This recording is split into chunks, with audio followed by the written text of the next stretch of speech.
Hey guys, it's Jay. Welcome back to the channel. Man, this is going to be a great topic tonight. It really is. At the same time, we have a lot of toy news to cover as well, but I can't do this alone. I really need to bring in some help to get all of this stuff organized and really sort of, get this thing all in a row. So guys, I want to bring in some very good friends. First of all, he's been part of the channel for such a long time, and I really want to thank him for all his help, especially during this last couple of weeks. Guys, I want to please help me welcome to the stage, good friend of the channel, Oz from Mattis Toys. Oz, what's going on, my friend? How you doing tonight? You're on mute.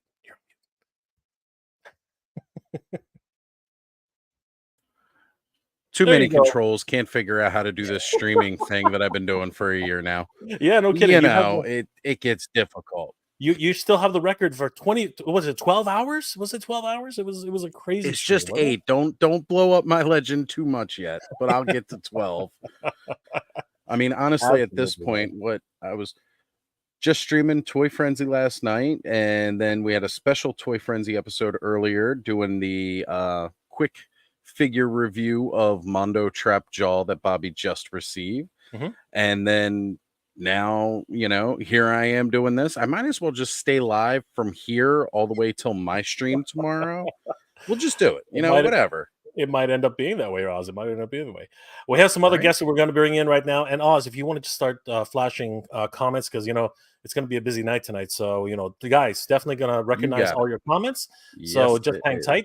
I want to bring in a very special guest. I literally just came off of his live stream. And if you haven't seen that one already, guys, after this live stream, definitely go check out that live stream. We covered a lot of toy therapy, because apparently I need toy therapy. There's a lot of things going on up here that no one should know of, but we found out anyway. Guys, I want to bring in Payne's Toy Sample. Aaron, what's going on, brother? How you doing tonight? I'm doing well. Long time no see. I know, it's been like forever. I mean, geez. A whole 10 minutes. It's yeah, exactly. Crazy. It's nuts. So guys, definitely, if you haven't already checked out Payne's Toy Samples, definitely give him a like and a follow. Definitely check out his content. I had a wonderful time. We were talking about my deep, dark, secret past. If you guys want to find out how dark Jay can get, definitely check out. Yeah, no, it gets dark. Check out how dark he got. We started talking about eating people. I'm just kidding. We talked about a lot of stuff, but anyway. Eating people was a topic. It was crazy. There was a brief moment where it was a little concerning. It was just absolutely nuts. Going to bring our next two guests in, and they are, of course, no strangers to the channel, but we have to do this right. So, guys, please help us welcome the dynamic duo, of course.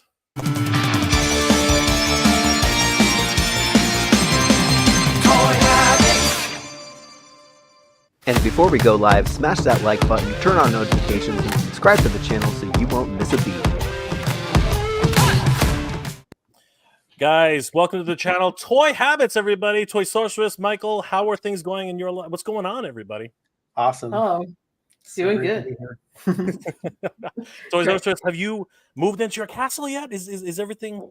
One more week. One more week. We're finishing up the renovations, so... Yep. How about you, Michael? How are things going on in your neck of the woods? Things are good. I'm actually going to be meeting up with Brick and Silver K tomorrow, IRL, at a toy show. So I'm super excited about that. That is going to be awesome. Yes. I'm so happy to see you guys. And of course, Toy Sorceress, I hope things are going well with what you're doing, because I know you're super, super busy. Thank you for joining us, guys. This is going to be a great topic tonight. Yeah, absolutely. This is going to be a great topic tonight, and we couldn't do this without some really big help from someone in the community who's brought so much joy to everybody. Guys, please help us welcome the director of PowerCon, Val Staples, my friend. Val, how are you doing, my friend? I was curious who you're talking about. Somebody brought a lot of joy. I was like, well, somebody else must be getting ready to pop up here. I don't know who that is. Oh, it's good to have you, Val. Thank you so much for joining us. Thank you for having me on. Thank you for, it was wonderful meeting you at PowerCon. How have things been since then? I know that PowerCon is always a stressful event that happens every year, and you must be absolutely, even now, you're probably still exhausted from that entire experience every single year. Isn't that right? I can't believe it's been 2 months already. We're still dealing with people's Demistros capes and skirts not having arrived yet. So that's like the post office living up to its great tradition of timely delivery. other than that, I mean, things are going good. We're getting ready to do a second chance offer for some of the exclusives that didn't sell out. There's not too many left. And just trying to get back to getting other projects taken care of that are long overdue and need of attention. Well, it could be worse. I mean, somebody might not have delivered the product in 1 year. Wink, That's stuck on that boat. Yeah, that was not fun. No, it wasn't. I mean, what could you do about it, though? I mean, there was so many other people suffering from the same thing. So, and you know what? Not even a year later, like literally, things just disappeared, right? And nobody was going anywhere, right? So, it's been crazy. So, before we get into the main topic of the evening, I just wanted to once again ask everybody how things are going. Aaron, I just got off the stream with you. Yeah. What do you have coming up? Is there anything that you'd like to tell everybody? Well, I got tomorrow night. I'll be hanging out with Oz. We'll be opening all of this. Literally, yeah, you saw it when I pulled it up because it was a lot. It was a lot of stuff. I don't know where I'm going to put it, but that's a future problem, like tomorrow night problem. But and then next week I've got Action Figs coming on for some toy therapy on Friday, and got a big month. Absolutely. Toy Sorceress, Michael, what do you guys have? Because I know this week has been absolutely bonkers for all of us. So, what do you guys have coming up, or are you planning anything in the next couple of days? How about recovery? We're gonna need some toy therapy too, Peyton. We'll make arrangements in November. Yeah. So there was so much toy news that dropped this week and all of these great reveals, right? But there were a few things that we saw at San Diego Comic-Con that did not get revealed this week. So we are talking about what are the next Mattel Creations exclusives going to be, and going through all of the missing figures that were not dropped, plus all the figures that are teased on the card art that we're expecting to see. So this is a fun speculation live stream, and we're talking about future Mattel Creations exclusives. So it's going to be a fun time. That is crazy. On that note, because we have Val here and because everybody here is pretty much, big, huge MOTU fans, how about these drops this week? I mean, seriously, I wasn't expecting a lot of these things, and I think a lot of people were just absolutely gobsmacked by some of these crazy announcements. And how about Mattel returning to retail? I mean, Target exclusives, Walmart exclusives. Literally at San Diego Comic-Con, they were saying stuff like, "Oh no, we're gonna pull it back. We're gonna bring Origins back to Mattel Creations only." What is everybody's reaction to that? Val, did you know anything about this? Did they talk to you? No, I am. Even when I worked with Mattel, they didn't tell me anything. It's I was always on the outside. I found out things about PowerCon, but after you all did, oddly enough. Stuff. I mean, it's weird. It's weird, but no. I think it's promising. I think kind of everybody kind of speculated the pullback on things, with the cartoons, the children's cartoon ending, probably being the last season of Revolution happening, the movie going on ice. It seemed like, okay, things are probably going to cool off for a bit. So seeing some things go back to retail, that's promising. Maybe that's a sign that something is on the horizon that we don't know about. I'm not suggesting, because I don't know. But whenever you see a move like that, it's a good sign. Mm-hmm. Absolutely. Aaron, Oz, what are your thoughts? You want to go first, Oz, or you want me to go? Because I did a bunch of pre-orders this week, and I wasn't going to do a whole lot of Origins, but you know what?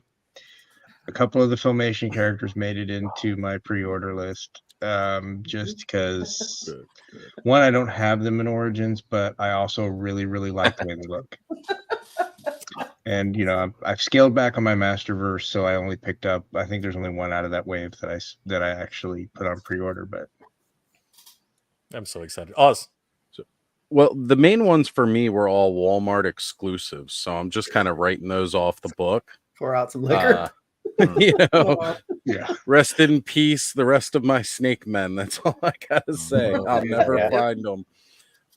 But I mean, in all seriousness, one of the biggest problems is just the distribution among the retail. Like everybody keeps blaming Mattel for distribution. Mattel has nothing to do with Walmart and Target's distribution. That is no, they don't. It shows up taking the packages down the road as they get delivered, right? Well, that goes on at all of them, but yeah, an exclusive has a limited quantity. I mean, that's the nature of an exclusive. When they take it on, they've bought in for an MOQ and that's it. But then, however they distribute it, that's up to the retailer. Them alone.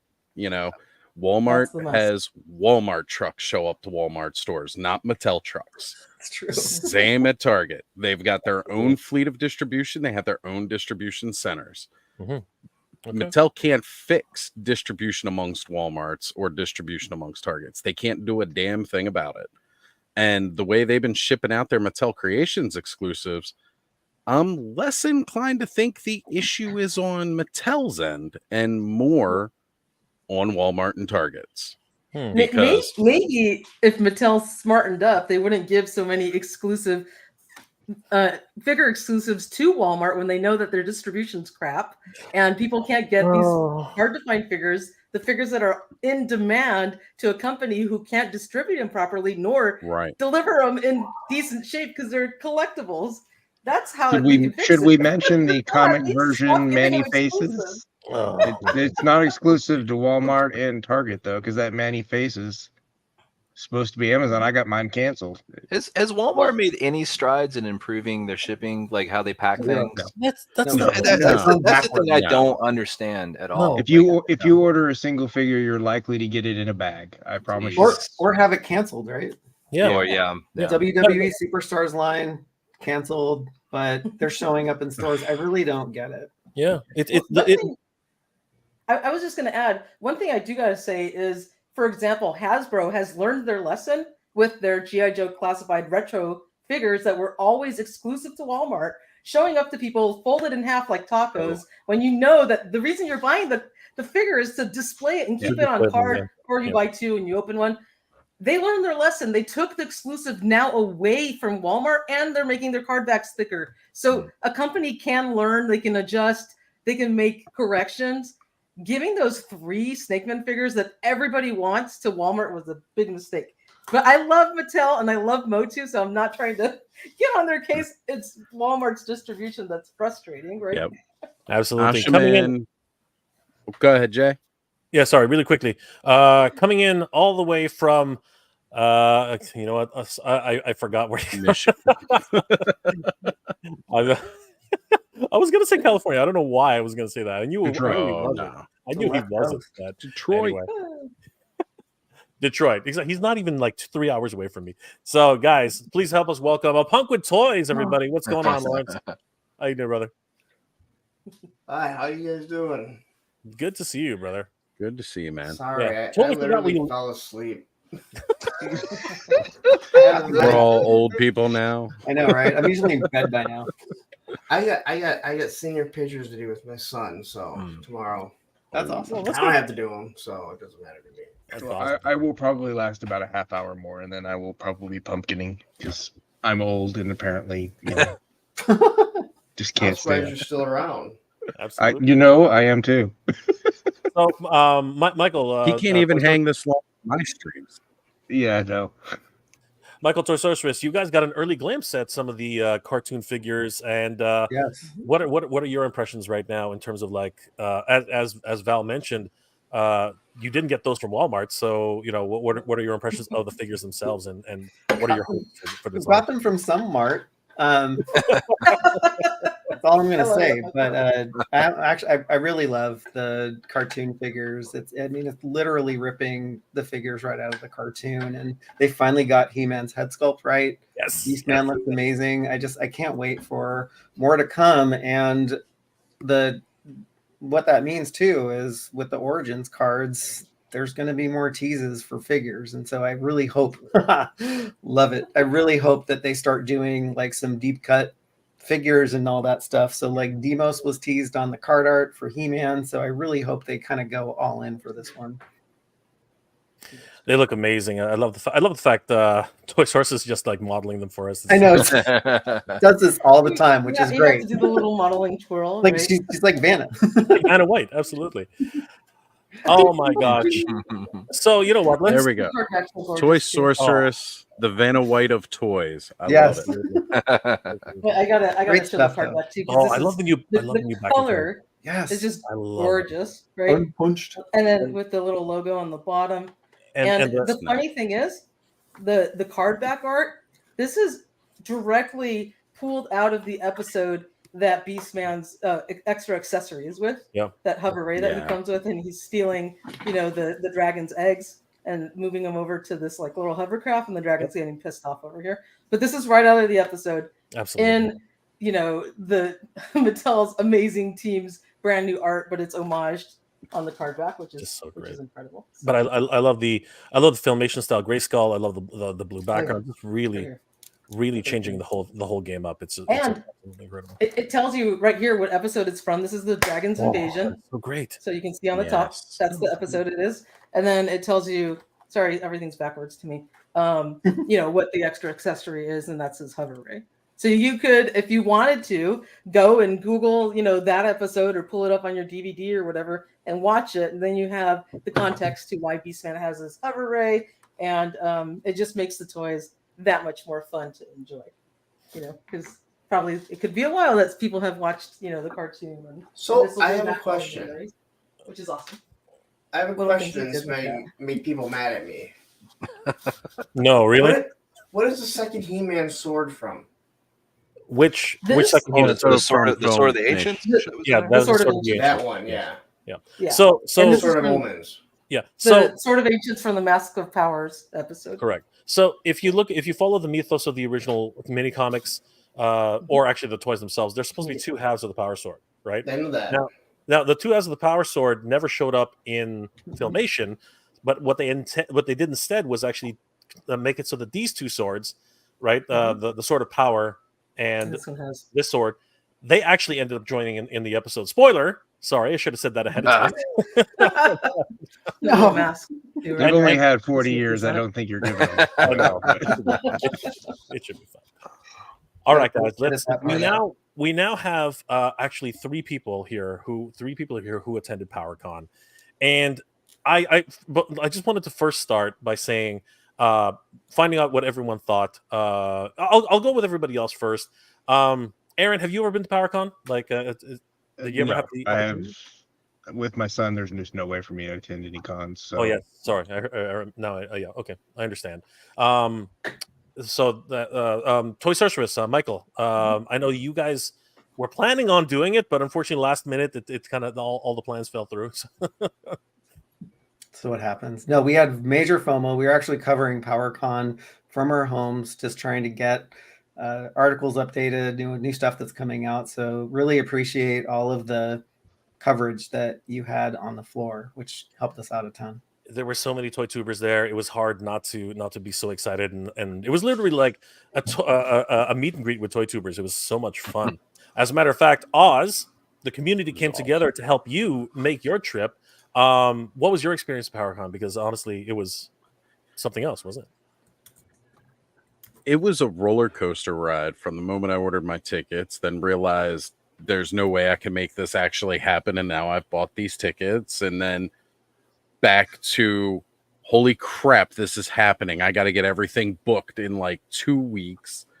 But the most exciting part was the build up to that and just talking to all the amazing people that were going. I know Hella Dope Toys, the amazing guys that they were doing this Road to PowerCon series because they were going to be there. So they were inviting all of us that were going to be going to PowerCon to, jump on and talk about it a bit and really just kind of make it this amazing experience. And it really, really was incredible to finally meet so many people in person, and not just other toy tubers and stuff. I spend time with you guys each week. We talk on live streams and everything like that. We hang out. It was great for all of us to meet in person. But the other neat thing was that connection to the people who we don't get to see in a face-to-face environment. I know I finally was able to meet like Terrence St. John, who's in the chat tonight. You know, he was there hanging out with all of us, and just again, so many other people. Andrew Davis, who's also in the chat tonight. Like, that was incredible because all we ever see is like a round circle with a letter in the name or a little tiny picture that I can barely make out who or what they are. Unless it's Giraffe here, because you know that stands out. But yeah, for the most part, I mean, it was really, really that exciting trip to finally be able to meet everybody. And you just don't get all of that from a lot of these bigger conventions. I feel like there's so much going on, so many people around nonstop, and you just barely have room to move. And you know, San Diego Comic-Con, it's its thing. There's a lot of stuff going on there. You got Toy Fair, and again, it's a big, you know, more for the retailers and stuff like that. It's really cool. But you know, PowerCon felt like it was the place for us to meet on a more even level, to meet with so many toy designers too, as well, because we had Savage Crucible there, you know, Four Horsemen Studios, of course, they were there. You know, Jason Awok was able to be there. Well, Jason not himself so much, but Awok was there. And then again, still guys like, you know, from Super 7, we had Brian Flynn right there on the floor. So it's really neat to be able to, like, these are the guys that were like, we're waiting for them to drop news, like, all year long, what different toy lines they got coming up. But to be able to spend a few minutes of their time and actually get to say hello to them, I mean, that was really something. Absolutely. Lawrence, you were there. I know you have certain feelings about the city, but what was your experience about PowerCon itself? It was awful. They don't serve Coca-Cola there, just Pepsi. Most of the people were douchebags that I met, especially the toy tubers. They're all a bunch of jerks, right? All of us. Oh, absolutely. totally. No, I had a great time, and I think what Oz said, like the best thing about it was just meeting people that you that you chat with all the time, and now you no longer have to say, "Oh, these are just my online friends." Yep. Travis and Aaron and Ted and myself, we hung out at the bar for like 2 hours. I only went there for one day. I was at Disney the week before, and I'm like four hours away, and I was just like, you know what? What's another 4-hour drive? I just drove, 22, 23 straight hours back from Disney last week. I could drive down to Columbus. Oh, I'm so glad they didn't ruin my car for having Michigan place. Just don't go to OSU. You'll be all right. You know? Oh no, you're right there. Like it's right close. there. It's close. Yeah. Oh, it's so close. But no, I mean it was a blast, and again, I think it was really, there's no comics there, and it's obviously nothing against comics, but it was just toys, so that type of stuff wasn't cluttering the aisles and stuff like that. So you guys see a lot of the independents, obviously no Mattel, no Hasbro, but I think you might get a lot of that at Joe Fest too now. Right? Yeah, absolutely. But the thing. Oh, by the way, just so that just in case, I gotta say hi. Look who popped in. Our good friend, Toy Connections. What's going on, Ken? Long time no see, Ken. Yeah, all of 1 hour, and I mean, I'm waiting backstage. He puts me on camera, and the first thing I hear when I jump on the stream, and everyone's a douchebag and douchebag this. I'm like, we're off to a great start right now. And I didn't even know you were coming on. So, oh, I know. Otherwise, you would have doubled down on it. That was a perfect intro for you, Ken. Here I am meeting Val Staples for the first time, but all I want to do is troll Lawrence. You know what I mean? It's like so. Just really showing the caliber of our nature. Exactly. Apparently. One thing I have to say that I love the feeling of PowerCon. I think that both myself, Lawrence, and Oz one thing that we felt while we were at PowerCon was the sense of camaraderie that was there. You know, forget about the toy tubers. Well, please don't. But I mean, I'm just kidding. No, right? Wait a second. They're always fun. Okay, you know, and it's just the amount of people are there for the love of toys and the love of collecting and the love of gathering. The community is so unified there, and I think that's really what got me, the sense of community. You know, every time I visited a booth, somebody would just strike up a conversation with me for no reason. You know what I mean? Like, I'd be looking at something and somebody would say, "Hey, did you see that? Did you know that this was sculpted by this guy?" And like, you know, Corey Cantaloupe is over there. Do you know and you know, people were just like so generous and giving all of their knowledge, and it was just amazing. And then you would run into some of these amazing sculptors, some of these amazing creators that you know, were there as guests.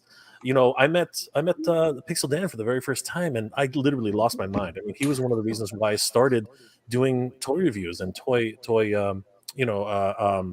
news and everything like that, right? And then meeting Shartimus Prime and all these guys, but then you know, meeting other, you know, tubers like you know, Punk with Toys, Ostermatis Toys, so many different guys. What's it called?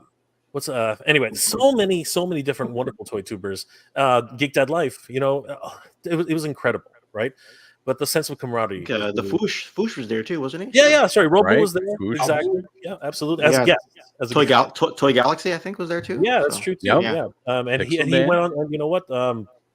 Dan went on to host what's it called? PulseCon. PulseCon. Yeah. PulseCon this year. He's going places like he's honestly, that man, he can hold a conversation like crazy. Like he'll just, you get him off on a topic, he's off and running. It's absolutely insane. So you know what else is awesome is you get to see. We've talked about this before. How tall or short people really are. We're just like a body from the waist It's up. okay, Lawrence. We all know you're short. I'm taller than at least one person in this chat. I know. Okay, well, all 5'6" of me. I feel like a giant towards something. And gets to wear the shirt. I'm not the shortest toy tuber. You brought up Dan Anybody else Larson, wearing and you don't pajama realize pants how on the tall bottom? he is. he's a giant. Yes. He's a giant. I mean, Me too. I think Val, he's taller than you, isn't he? Like, Yeah, I'm 6 foot. I think. Who are you talking about? Six. Dan Larson, I believe. Yeah. Oh, he's Yeah. tall. He's 6'2", 6'3", somewhere He around looked that height. tall on the streams. Yes, Yeah. yeah, but he towered over Lenny on like Hasbro PulseCon. Yeah, it's I absolutely. mean, I'm 6'7", so you know, like, everybody's close. You're the tallest Jew I know, Michael. Was that even necessary? Hey, I could joke around because I'm Jewish too. I'm not saying. No, I'm just saying. Like, Are you really 6'7"? I couldn't tell if that was sarcasm or not. no, he's not. Really, Ken? He's I know. It's late. It's late. So Or early, depending on perspective. I just wanted to cover all that, and the reason I wanted to get everyone's perspective, you know, actually, Ken, you were not at PowerCon, but you were at Joe Fest, and I believe that both cons have a similar atmosphere. You know, but what did your experience with conventions in general? Like, what are your thoughts? It was basically the same thing, like meeting a lot of people for the first time. Like, you know, Hooded Cobra Commander 788 is a big staple of the G.I. Joe community, right? Going there and meeting, you know, Marauder gun runners and Animal Warriors of the Kingdoms people, those folks there, right? It was just kind of a big deal. Like, you get there, in the case of Joe Fest, because the Marriott hotel that everyone stays in is connected to the convention center, everyone kind of congregates together on the Thursday night before the show. So I arrived at like 10 p.m. The lobby was just bumping, right? Now, I'm not the biggest toy tuber in the world, right? Like, I hadn't even crossed, I think I just crossed 3,000 subscribers at the time, but I walked in because I was one of the last ones to get there. They're like, oh, Ken's here, right? And it was kind of like, you know, they're like, oh, and I'm shaking hands with like 15 different people because I was really late getting there. But the point being is that would not have been possible, right, if, you know, the convention center hadn't been right next to the hotel, right? But again, it just formed that camaraderie right from the Thursday night that we got there, and that did not stop until the Sunday after we left, and getting text messages on Monday saying, I'm so happy to meet you, so happy, you know, the drinks we shared and everything like that. And that's what these conventions are about. And my understanding is, like, for those who went to Joe Fest and PowerCon's even bigger. So you kind of take that and you kind of scale it up by, whatever, by whatever factor. And it just gets more and more to the more cons you go to. So to me, it's the camaraderie first. And I got some really nice stuff at Joe Fest, but that was secondary towards meeting everybody. Meeting Sergeant Slaughter too. That was a big deal. Ken, I want to ask. So you said you've talked to people that said that PowerCon is bigger than Joe Fest? When I went there, right? When people like my friend Pete was there, who else? Some people in the chat. I think Andrew Davis was at both. People were said, yeah, it's that there seemed to be more people and a bigger floor at PowerCon than Joe Fest. I don't know for sure. Like for me, I didn't think it was like that big of a convention. Like Motor City Comic Con is way bigger now. It doesn't have like the separate, toy companies there, but I thought it was actually kind of small. I thought Joe Fest was actually bigger. I was surprised at how small it seemed to me. Which Joe Fest did you go to? I didn't. I'm saying I just thought Joe Fest was bigger. Oh, okay. I know it's gonna be smaller this year, way smaller. Joe Fest main showroom is about 40,000 square feet, and PowerCon's is 70,000. So okay, 40,000 sounds about right, because the one we have here is almost twice the size. Yeah, we're not trying to compare directly. No, and it's not because Joe Fest is an awesome show. Yeah, no. Size doesn't mean it. That's better. We're just trying to get a gauge for. We're trying to gauge the atmosphere. Log one out to Silver Case. Size doesn't always matter. That's how you use it. So yeah. Oh God. Exactly. But we're. I think it was just out there. I had to do it. It was just out there. I think Jay, what you were trying to get at is just the scope and the atmosphere of it. You know what I mean? Yeah. And when I talked about the lineups, like the lineups with Joe Fest were large for Sergeant Slaughter, Action Force, and all that. But my understanding is that the Mythic Legions lineup they had was like way like around the corner out the door. Because when I was talking to people about the lineups they had at Joe Fest, they're like, yeah, but the Mythic Legions lineup was actually bigger. And I'm like, wow, like that's crazy. So like people, I remember when I got there on Saturday. I didn't get there on Friday, and people were just there for like the first thing I went to is to go see Ramen Toy. And I was like, where's like this line can't be for Ramen Toy because they just got here. And I was like, oh my God, this thing's wrapped around the block. It was for Legion. It was for the Legion comics. It was crazy. It was absolutely bonkers. The thing that I when I left PowerCon, I remember and I think here's the thing that a lot of people when I was talking with them as we were, first of all, during the convention and then after the convention. Every single person that I was there was always like, pretty much when we were, just when you meet somebody, it's usually like, hey, you know what, we'll see each other again, that kind of thing. And I always got the same response. It's like, I can't wait until we see you guys again next year. And that was always the constant thing. And everyone was so happy. And like, so you've been here a bunch of, and like, I've been here every single year. I said, even when they're in California, and a lot of people said, I won't miss PowerCon. Like that's basically the same thing that they continue to say that everyone continued to tell me if I asked them that question. The drugs are working. Are you piping something into the HVAC system, Val? I coat the tickets with it, so the wristbands soaks in over the weekend. So Timothy Hans, thank you so much for the $20 super chat, my friend. You're amazing. Hey, just showing some love, Punk. You were one of my favorite reviewers lately. We're all just punks with toys. Absolutely. Thank you. Thank you. I appreciate that. Lawrence is getting some love. It's all good. It's all good. Can I plug a little project that sure Ken is working on? Ken's going to release an awesome history video. I think around the end of the month, right, Ken? End of the month or end of the month or the start of next month. Yes, you can tell them what it is, and I'll flash up the thumbnail. So Ken did an incredible history video on the 1985 A Real American Hero G.I. Joe line. I've already seen it. I think it's incredible, and I got a little piece of help collaborating a little with him in voiceover. But I am very honored that Ken allowed me to be a part of it. But it is such a great piece of toy history. So Ken, I want to commend you on that. And you guys are all going to love this 1985 episode. It is like the quintessential year for. Oh, thank you, everyone. And this is the thumbnail for it that I just I love that. put together. The 84 look at those characters. Right. the 84 video is coming out next week, and then a few weeks after that will be the 85 video. So I'm documenting every year of GI Joe. I'll try to circle back and do some MOTU as well, doing Transformers, LJN wrestling history, all the fun stuff from our youth, right? So, I had to give you props for that, and I love it. Thank you for all your efforts on that. Like, you were so quick on turning around the voiceover work. Like, it was like, wow, like wished every collaboration I did was like that. So that's actually that's cool. And you folded in like really cool like 80s pop culture into there, and just it was a work of art. So you guys look forward to that episode. Oz, you've seen the first 5 minutes of it. I think I gave you the first clip of that. So yeah, absolutely. So I mean, that's really cool, Ken, but sorry, love it. Aaron? I'm gonna get a zinger from Punk right now. Lawrence, I'm just saying. I mean, that's okay. Really, I mean, that's really cool that you're doing something like that. Oh, thank you. Sorry. When is your video that Bret Hart tapped out to Shawn Michaels? That's what I was waiting for. I'm sitting there. I'm like, he says it with such a straight face, and I'm like, I knew that was coming. But that's because it happened.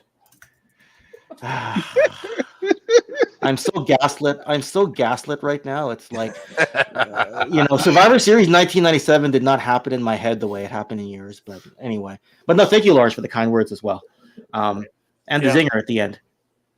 And so getting back to it, guys. To echo that sentiment, I mean, a lot of people on the chat are already, saying exactly what I was saying. Andrew Davis says, "You already know, Jay. I'm with you. I'm with it. See you tonight." # say PowerCon 2024. Well hung banana hammocks. That's God. There we go. PowerCon One of the best names in all of YouTube. That is great. It's awesome. PowerCon 2024. I hope it happens. Hopefully, the organizers let us know how we can support them. Exactly. Andrew Davis. Again, we already read that one. Ashman 55. Am I the only one thinking that there's something we do not know? PowerCon 24 might not happen, and no Toy Fair in 2024. We are curious. King Panther, Mr. J, PowerCon 2024 will be awesome, no doubt, and I will be there again. Maybe you will get asked to narrate. To narrate. I don't think so. I think Mondo and I were gonna have fisticuffs eventually again. We had a lot of fun. That they were heckling me. It was the other way around. I was supposed to heckle them. It wasn't. Who's all getting Mondo Beastman, by the way? Oh, don't tempt me. Oh man, I know. So crazy. I know Michael already did. Terrence St. John, let's make PowerCon 2024 a real thing. Val, let's make PowerCon a real thing, even if it's not at the convention center. I just love to see all my fellow fans, vendors, and toy tubers. This keeps going on for seriously. Like, there are a lot of people in the chat who are echoing the same. Terrence is all over the place. But yeah, so this is the opportunity I think we need to talk, and I thought it was appropriate if we just discuss, because a lot of us are wondering what's happening, and you know what, it's easier if it's like, I was going to talk about it, but I think it's easier if we let Val explain what his thought process is. And here's the thing, and I do want to say this, being an organizer myself, I will say the situations you end up with, and the kinds of things you do, the negotiations you have with venues can be brutal, because sometimes somebody has a date that you want, but then they don't want to give it to you for whatever reason. Just to share a small anecdote, I had an event which we had scheduled for downtown Toronto, and it was during the year of the Pan Am Games. Let's just say that no hotel, no convention center, no one would rent us space. They literally told us, well, they said, no, we'll rent you space. And they gave us a price, which was literally, it's like a go fuck yourself price, because basically they did not want us. And boo on them, because it ended up that no one actually wanted to stay in Toronto for the Pan Am Games. So you know what? They lost a lot of money. The very next year, they were begging me to run a convention in their center. But that's just a small anecdote, and I don't blame any of the organizers. There was a whole bunch of things that happened behind the scenes around that time. But I did want to, invite Val, and I'm glad that he had time tonight to come in. Thank you for being here. Not to put him on a spot, but Val, what can we expect? Okay, so first of all, the reason these rumors, I just want to really just put it out there, but the reason that everyone's been asking the question, what's happening with PowerCon, is because another wonderful channel. When you guys should definitely check out this channel 100%. They did a great, they had a great panel at PowerCon this year, and wonderful toy tours themselves. The Lords of Power podcast, amazing guys. Definitely should check those guys out. They had an interview with Val about a few weeks ago, and some of this came up. So I reached out to Val, and he basically said, maybe we should talk about it. And I thought I would talk about it tonight, and he just happened to be available. So, Val, not to put you on the spot, but I made myself available for you, Jay. I would only do it for you. 2:00 in the morning. I'm only doing it for you. I know. I do this every night. I apologize, Val. I actually took a nap. I pre-gamed, so. I took a nap too. That's why I came late. So I'm with you, man. You guys look fresh as a daisy. I would be like passing out. Sleep is for the weak. Me and Michael could barely hang, and we're on the West Coast. I know, right? You guys are all the way up. So, Val, why don't you give us a bit of a preamble and see, what's happening for PowerCon? Sure. So you already know because I sent you the three things, and like you said, that Fans of Power episode. If I don't cover something and they want to go check it out, just search for Fans of Power, and it was like their PowerCon recap. I touched base on a few issues. Issues sounds negative, a few subjects. So the big things, like the current plan is to do a show in 2025 and not do 2024, and there's three reasons for that. I can't remember what I told you in the email. I can bring it up if you want. I would bring it up here, but for some reason when the screen like takes over everything here and I can't see it. I tell you what. Let me. I know two of the points, but I can't remember the third one. I just want to make sure it's like I'm saying it correctly. Yeah. Let me. You know it is. Then if you leave anything up to open to interpretation, then people will turn it into something it's not, and I have to be kind of careful. I have to walk on eggshells a little bit because I don't want to be like, Val that never happens in the toy community. Ever, right? Okay, I've got it, Val. You can start talking, and I'll give you I'll give you a boost. What was the first one to sum up the first one? All right, first one to cover was attendance. And that was like what did I talk about my investment in that one? You did. You don't have to talk about that, though. Okay, well, it's not a problem. That's not an issue or anything. So attendance for 2023 was more than double of 2022. Wow. And 2022 was already more than our 2021 show. And like, I know a lot of West Coasters were upset that we weren't there anymore. And I kept seeing comments all the time, come back to the West Coast. You're going to regret going to Ohio. Start planning to come back now, and it's like, I know all that was meant from a place of, positivity in their own way, wanting us to come back. And I get it. I didn't take any of the negative stuff personally, because I knew it was meant positively and like I said, in a different way. But it's doing better, but it's because we have that larger focus now on just toys and in general, like, modern toys and collectibles. And we can talk about the He-Man aspect if you want to, as to like why we're not doing a He-Man focus show anymore. But the attendance was excellent. But for myself, anybody who's been to PowerCon knows that I'm kind of like big on the details, and I invest a lot. Like I don't, most of the PowerCon shows I've never made any money because I put all the money into the show, and it's no different here. And like, trying to do something new, I'm putting everything I have into it. So I really invested heavily in 2022 and 2023. So even though the attendance was excellent, I didn't make any money. So that makes me, I need to pause for a minute, because I need to recalibrate and focus on, making sure everything fits within budgetary constraints without reducing any of the quality that people are used to. And that takes some calculation. So that's sort of the minor aspect of it, which is like, it's not preventing us from doing 2024, but the next two things I'm talking about kind of allows me to recoup and focus on some projects for 2024. Like Pixel Dan and I are working on something that needs to get out for pre-order here pretty soon. And I have some other publishing projects and things I'm working on. Well, that details on that will come soon, but I don't want to steal Dan's thunder. One of us had to ask. Dan's got to be the guy to reveal that one. I can't talk about that. So Dan will be like, if I say anything. So I think everybody already knows, but it's like, but after that, like the the two kickers was the dates that happened for 2024. So originally we had very similar dates for 2024 in August, like that second week. I'm trying to make the second week in August like our time frame, unless the companies come back and say they prefer something different that's in line with how they reveal product or want to talk about product or ship product, which is going to be a conversation I'm going to have with them here pretty soon. But what happened is, as Jay was talking about, like with venues, you are subject to bidding. And any convention space is always, especially like Columbus, or it's definitely Chicago. The bigger the city, the more competition there is for venue space, especially the main convention centers.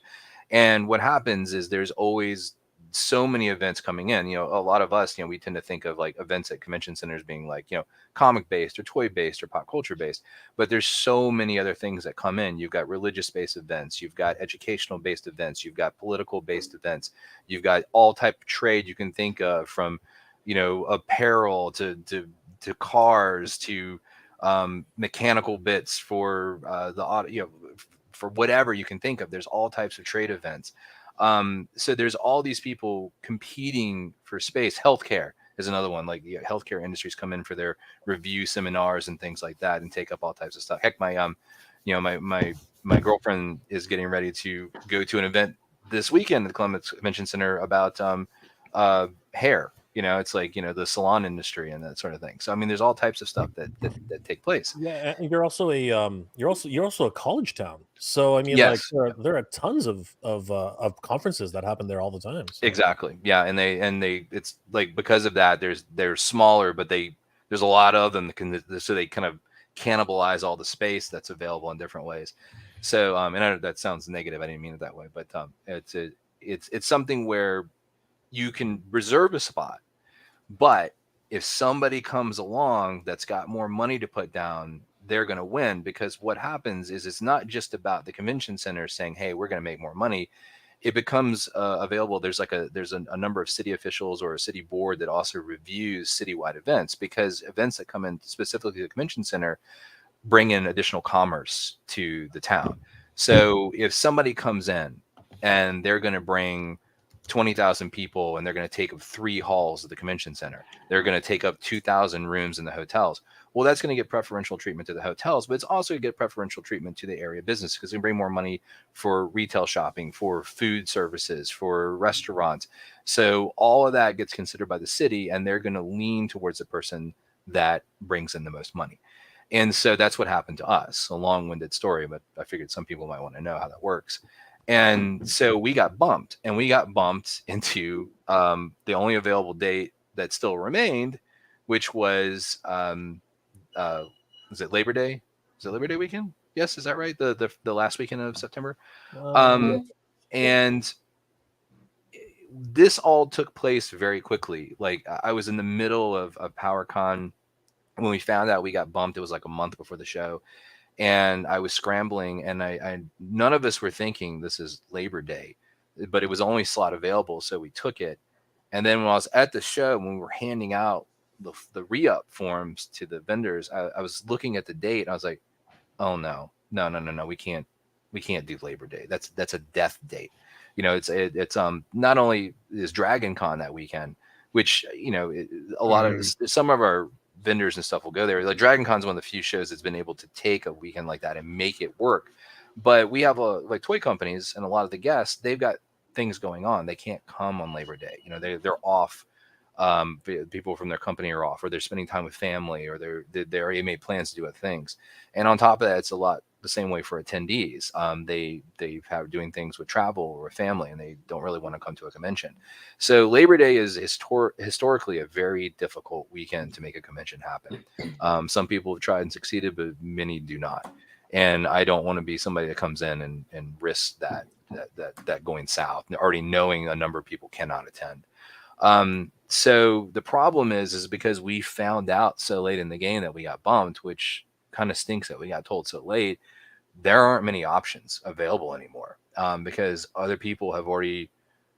I'll give you a crappy analogy. I mean, all this is pretty apparent, but like when I was in grade school, we would have like our annual plays, right? And it's a stupid little Pied Piper or whatever it was, and I always would try out for the lead role, and I would never get it. But because I tried out for the lead role and everybody else already auditioned for the roles, there were no other roles left. So I ended up having to go down to playing like some bit part in the background every time we did a play. And so like when you shoot for something and you're settled in there for it, everybody else is picking off all the other dates for convention spots. And then when you need to find something, you've got nothing to pick from. Yeah. And so that's where we're at. And so we have good dates for 2025 currently reserved. Hoping we don't get bumped on that. But there's no space in Columbus that is big enough for the show the size it is. We're in a weird spot. We're just big enough to fill up one hall of a convention center, but way too big to be in a hotel. And that's a bit of a sticking point for us to be able to make it work. So I've asked a potentially ignorant question here, Val, not to cut you off, but just because I think someone may be thinking about it, is what are the chances, like, if someone was to ask you straight up, oh, what about just going back out west and getting a big convention center there or something, like, because you started out west? I just figured throw that out there. Ken, you read my mind. I read your mind? Okay. Yes, you did. There's an issue with that, which is if we went back to the West Coast, we now make it difficult for so many people that found it convenient for their companies to come to the Midwest to not be able to do it, because a lot of these indie companies that are coming out are based in Midwest and also on the East Coast. So it becomes a higher expense for them and not as realistic to be able to do. And it's the same sort of thing with venues there over in Los Angeles and going to Anaheim or the surrounding areas. They tend to start reserving their space about 16 months or drafting contracts about 16 months out, but definitely 12 months out. And we're already past that point. So to like do something in the same spot for next year, we got a 10-month lead time. We'd just be picking at what's available. We're sort of out of the system, so we no longer have preferential treatment anymore because we no longer have a seasoned show there that has been experience already, like in Anaheim. We kind of get bumped to the bottom. So it's I think logistically it would not be easy to do. And I think it sends also a very mixed message. I think some people would perceive that as, oh, Ohio didn't work out, so they're coming back to the West Coast, when in fact Ohio has worked out quite well. So it's something where I'm not trying to cheat anybody out of a show, especially the West Coasters. But it's something where we want to have a consistent message about where we're having this venue and how we're doing the show and where it takes place. So I think that's important. But nothing ignorant about that question at all. It's very valid. We're getting a whole bunch of comments, and obviously a lot of them come down to to locale, individual state, right? So sure. Michael Blobay says, to hold PowerCon in a neighboring state such as Pennsylvania. This area is really interesting. The Midwest is surprisingly a big mecca for toy shows. There's a ton of toy shows from small to large that take place in Ohio, Illinois, Indiana, Michigan, and the Pennsylvania state area. It's kind of crazy. In Pennsylvania in particular, around Pittsburgh, there's a lot of stuff going on there.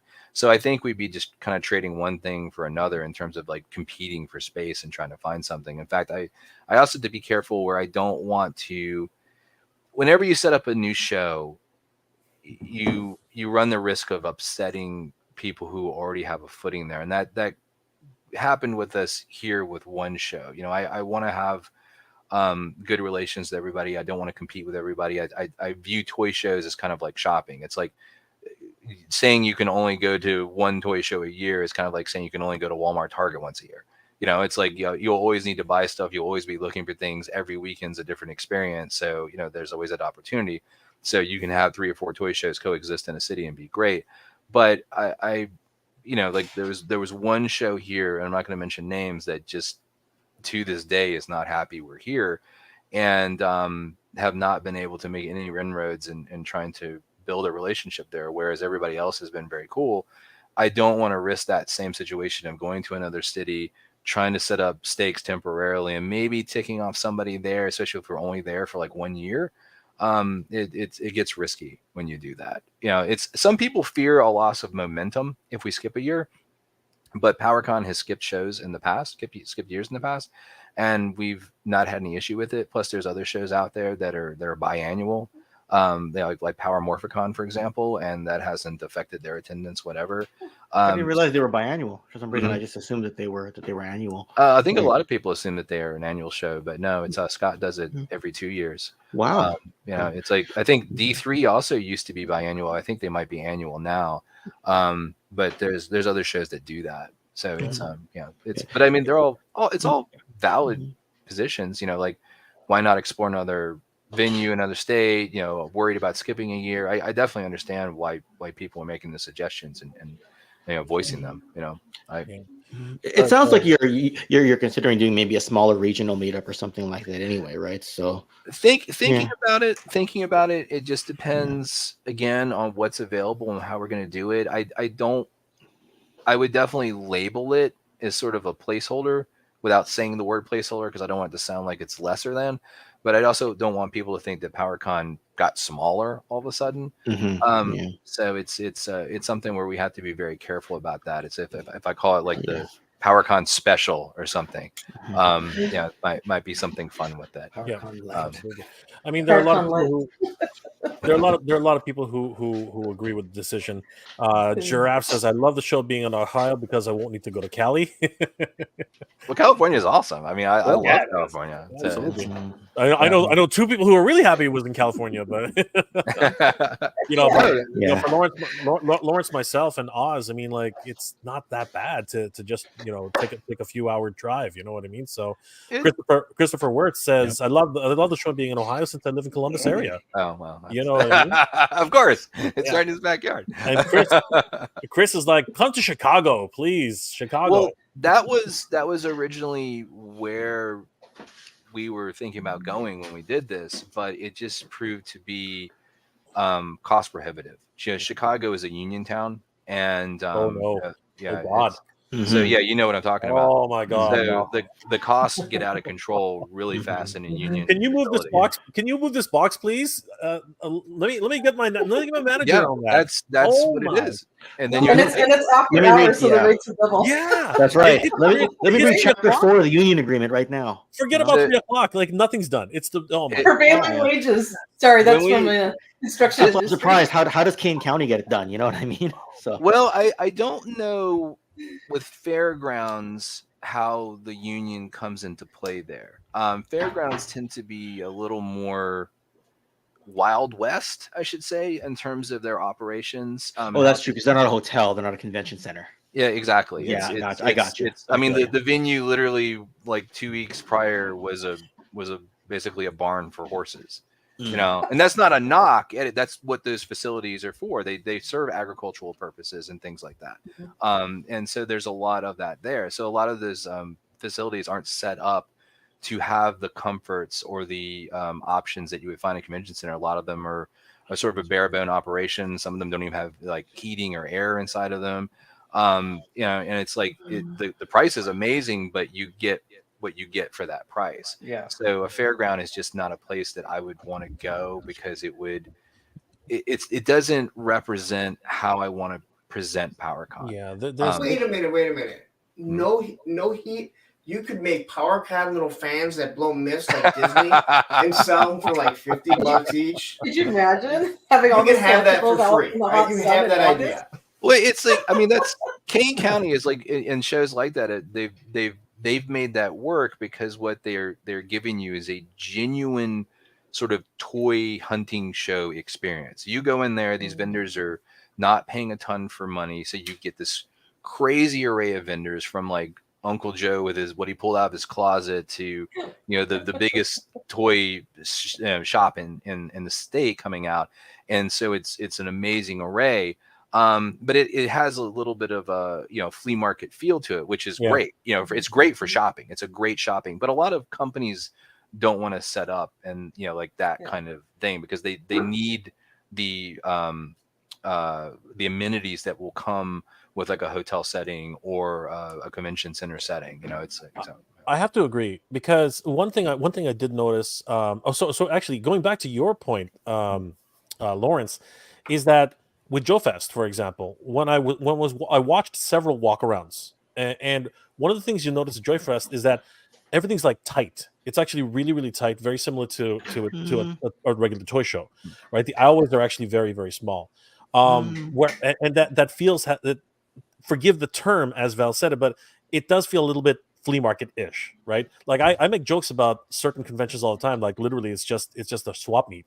You know what I mean? There are certain aspects of that, but one of the things I loved about PowerCon was how it felt, even though it had this small con feel where we were all like, it's almost like all of us were in the same community. We all sort of knew each other from afar, and even perfect strangers would come in and just like have a conversation with you. What I really also liked was the corporate aspect of it, in terms of like all of they were all booths. They weren't just like, little tables in corners and everyone's like got all their stuff even on the floor. You know what I mean? There was a certain style to it, and what really set it apart in a lot of ways was the yellow and white banners everywhere. I was like, wow, this is like that's our color. Yeah, this is corporate branding, right? This is branding like to the T. And I was like, okay, if you take pictures of PowerCon, everyone's like, okay, where's that? Because everyone will recognize those banners look familiar, and they'll just keep. It's just that memory jogging. You know what I mean? But we definitely want it to be identifiable. I mean, and I'm sure everyone here does too. I mean, I love those types of shows, like the ones that take place like in the expos and the you know what I'm saying, like Kane County and the fairgrounds. That's what I'm trying to say. What Rob and Danielle have done with the Xenia Toy Show, or the Columbus Toy Show in Xenia, they're going for that same vibe, and it's amazing. That show is incredible, and it's not, like you said, it's not a corporate type thing. It's more of a a toy hunt, toy fun, fine type shopping experience, which is what they were building. And so like I have zero anything against that, because like I love those shows too. I'm just not what I'm trying to build. I'm trying to build that branded sort of corporate identifiable type convention experience where the companies are there and it has those amenities and type things. So it's just a different type of show, and the one's not necessarily better or worse than the other. It's just a different type of show. Well, Ryan Ventec wants you to bring PowerCon to Europe for 2024. Hashtag PowerCon tour. I've been surprised at how many people have asked us over the years if we will come to their country, especially Canada. And there is no way.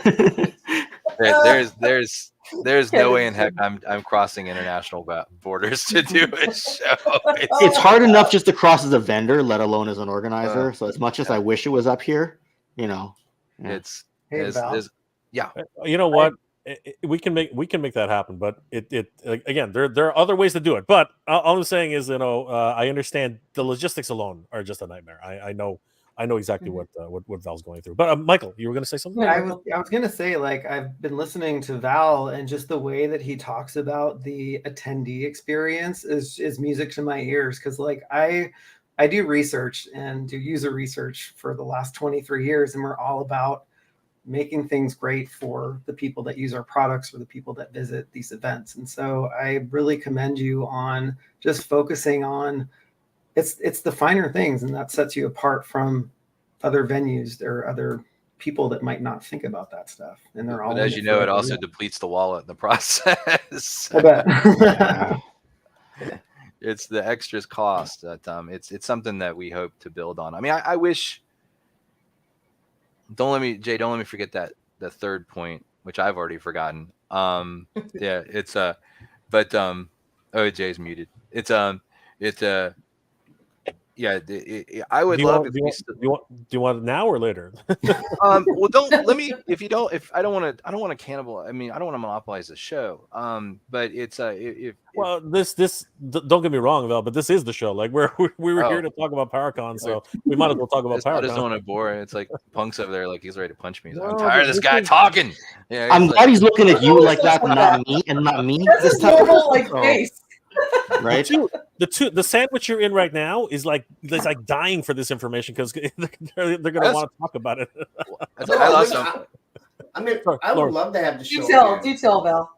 Because I mean, it's me and Mike driving. Sorry, Lawrence. Good. I love to have the show there again. Listen, I'm a Michigan fan. All right, so I don't want to go to Columbus. The fact that it's like 3.5 hours away from me, you know, I love it, and it sucks. And I didn't mean anything when I said like. Oh no, I knew you were messing around. I didn't. And I didn't mean anything when I said like I thought it was going to be bigger. I mean, I've gone to Motor City Comic Con here in Michigan. That's a great show. It's huge, and I thought it was going to be big like that. Oh, gotcha. But you don't have Artist Alley, you don't have all the comics, and I love the fact that you could walk through it and not feel like you're bumping into every single person. Mm-hmm. I mean, I'm hoping it'll be like that one day, but it's yeah. I don't think it'll ever be like most shows are not congested like that. They're not a lot of the I would say a lot of we call them autograph shows where there's a lot of celebrities. Those can tend to be a bit congested because a lot of average Jay and Jane, average Jays. Yeah, exactly. They come out and average Mega Jays, average Geek Dad Life Jays, average Jay Bartlett's, average Blue Jays. Oh, well, that's the kind of that was a good one, Ken. Oh my God! It's like they've seen like the superhero movie or something, and they see a celebrity and they come check it out, and that's a great experience. But it's like you're never going to get that kind of audience pull. It's like so many just random people coming to see what it's about. We're very focused, so. We're never gonna, I don't think, ever have very congested. Even though like Joe Fest and Toylanta, I think have done a really good job building an amazing attendance. Like some of those, sometimes those aisles can get pretty crowded. But I think it just takes time. A lot of people wait and see, like what you do. Like when we moved, like from 2022, a lot of people watched because they wanted is this gonna last? Is this gonna work? And then a lot of people, I think, missed out on it and saw the fun, so then they came this year, and then there's a lot more people out this year. They're like, crap, well now I definitely have to come next time, which makes me very happy to hear. But it just takes time. You have to build confidence in the minds of a lot of people, and it is hard to get a venue that big, right? Because one of my first thoughts, other than moving it back west, was like, well, maybe go to the same convention center as like a TF Con or a Joe Fest or something. But if the convention hall is not the same size, if it's not the same configuration, what do you do about the vendors? What do you do about the guests? So I guess there goes that idea, right? Well, another option potentially might have been to go to down to Cincinnati. Cincinnati's convention center is about half the size of Columbus's, but I was kind of looking into there, and there's some logistical issues in terms of just proximity to things. Because I love Cincinnati, but that I don't think that would have been a realistic option either. So it's tough. It's tough to make something like. I don't want 20. I don't want people to feel like 2024 like something bad happened. Yeah. It's just. I mean, some things did happen that weren't great, but it wasn't like the sky isn't falling. There wasn't a nefarious reason for it. No, and it wasn't like the theory that Mattel is behind it. Like Mattel's not behind it. Like they're not trying to do something. And I would like to talk about why we're not doing He-Man anymore, if you guys don't already know. Sure. But what was that third thing, Jay? Let me take a look here. You talked about the dates, or which were death, and you did but we've covered it already basically. Number 3, I think you want to go back to number 2 because number 3 you've covered everything. You've covered the dates. You've covered Dragon Con. You've covered Labor Day, and the fact that you skipped a year before. What you want to go back to, I think, is more time to plan for exclusives. Oh yes, thank you. So when you do exclusives, the bigger the company, the more lead time they need. Companies like Hasbro and Mattel need a lot of lead time. It's if we go back years ago, Scott Knightlick was online talking about how there's about a 24-month period when doing exclusive, because it would have to go into planning, and then once it's approved, then it gets listed into the line, and line and get a SKU, and then it goes into sculpting and that sort of production. Then it has to go into overseas factory production. Then they have to have a 2-month shipping window for coming over from the factory to the United States. So it's a really, really long process, especially for bigger companies that are constantly putting things into production and lining them up and finding a place for them there, because they have to keep that engine going.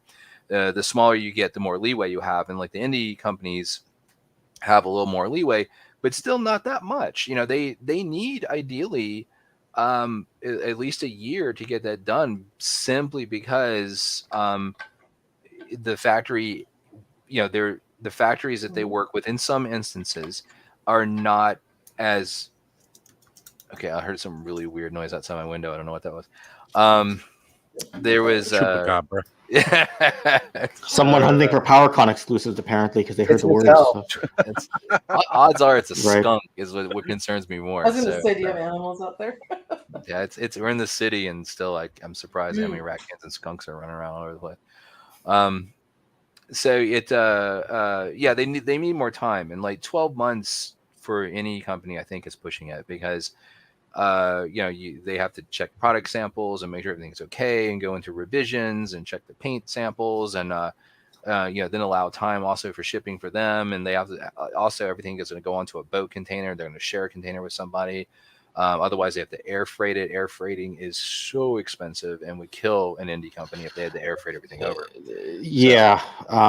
Just on that same note, when I attended the Action Force panel at Joe Fest, one of the things that was said was that they almost did not clear customs, and they got there like the day before the show, the exclusive, and he had someone else go and receive it.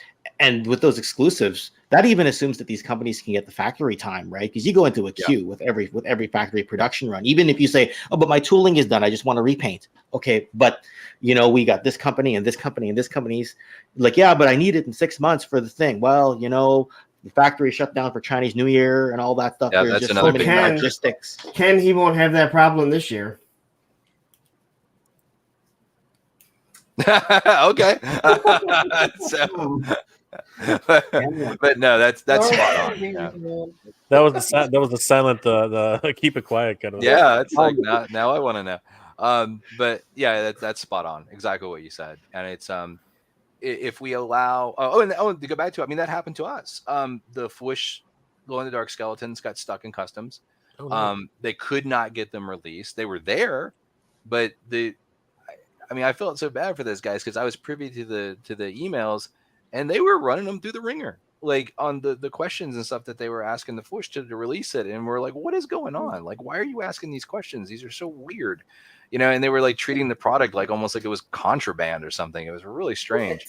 It was very bizarre. So those didn't get released in time. And the other ones that didn't make it were the statues from Tweeterhead, because oh god, yeah, they didn't make it in time. They got stuck in a container in China and just sat there. Oh, Yeah, and they didn't even put him on the boat. Like, they're supposed to be on the boat, and they didn't even get put on the boat. So just weird stuff happens. Like we're still waiting on we got Minion, but we're still waiting on Merman to show up. So that still hasn't shown up. wow. So this weird stuff like that happens. But by having another year, like having a year to skip, it allows us to front load. So we can start planning with like I wish I could say more, but it's the companies that are required more time to get that 2025, and then pending they still want to do 2026, in 2024 we start planning our 2026 exclusives, and you keep that going. So by skipping a year, ideally it allows us to keep going. The only downside is if some new company comes in and they want to do an exclusive, that then hopefully that'll happen. What you'll see is probably them be there for a year and then maybe nothing again. Then finally they have something, because they have that same lead time prepping issue that they have to consider when they come to a different show. So it's just there's a lot of moving parts, and it's not as easy as just making a couple phone calls and emails and it's done. There's always things going on that have to be taken care of, and it really bums me out too, because like I said, the attendance, when I went back and looked at it to see that it had more than doubled, I was just thrilled. I was thrilled to see that. Terrence actually has a funny little. First of all, thank you, Terrence, for the $5 super chat. You said Scott's name, and he appeared outside the window. Beware of the specter praying for you, Val. The con is ending. The con is ending. I have no issues with Scott. It's like people give that guy a hard time, and to each their own. It's like I understand why some people are giving him grief about things he said, but not butted heads with Scott back in the time when Classics was around. But at the end of the day, like he did provide a lot of necessary things to make things happen for Classics while he was there. And he deserves some credit. I mean, I can't defend him on some of the things he said, but that's his business. But in terms of just what he contributed to Classics, he did a lot. So, did you work with Scott at all during your time? Like, he was like, you were doing the comic just before he started with Classics, right? Wasn't that the case, or was no? I didn't. He came in way after I was done with like 2000X and everything. Like Scott came in. He was a copywriter at Mattel for about a year. I forgot if it was on Hot Wheels or what he was copywriting. I don't think it was Hot Wheels. And then he moved over. Like he was ambitious. Like he would see an opportunity, he would go for it, and that's how we got in there to work on that stuff.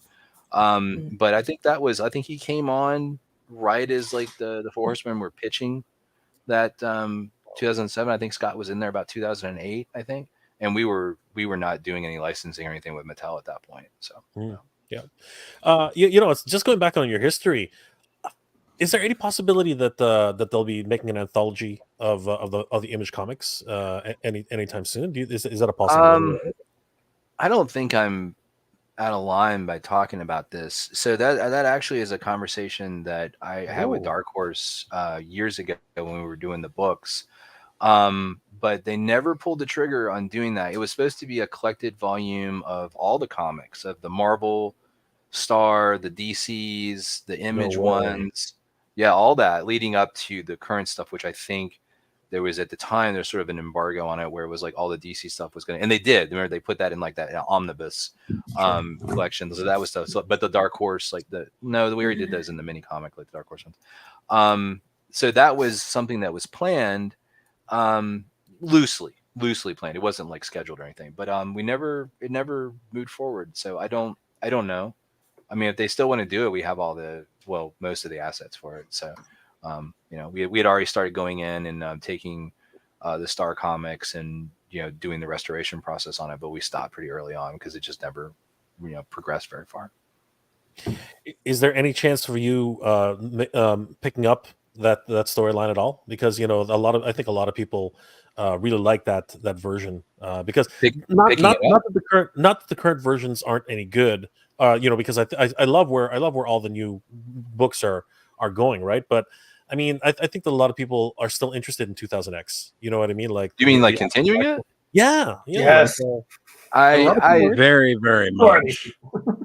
I don't know. I think for Mattel, they've, once they have put something to bed and moved on to something new, they're not going to go backwards. And then for me personally, I mean, I really liked what Rob David and Tim Seeley have done with the comics, and I was personally an advocate of the multiverse aspect of it because we as fans always knew that He-Man had different chronology. But see, that's exactly what I'm saying with the multiverse. Oh, right? I see what you're saying. You know what I mean? Like, there's an avenue where he Skeletor can actually phase into another verse and see what's happening on there, or there's trouble in 2000X land or something like. You know what I mean? I mean, I think it would be fun. I mean, Emiliano and I had a pretty robust story. That was an homage, Superman versus He-Man. Very nice. Well, DC Comics presents. There you go. Yeah, and now Emiliano's doing a lot of work with so many different companies, right? So I mean, like he's Mondo. He's doing work with Mondo. He's doing work with so many different companies, and he's so busy. I mean, he's crazy busy. Trying to do his own company while also juggling all his other projects. I mean, the guy is like, I just literally was chatting with him the other day. He's got so much. Like, it's just, I mean, good for him. Kudos to him to have accomplished all that. But I mean, I'd be open to it, but I just don't know if Mattel would want to. Well, I mean,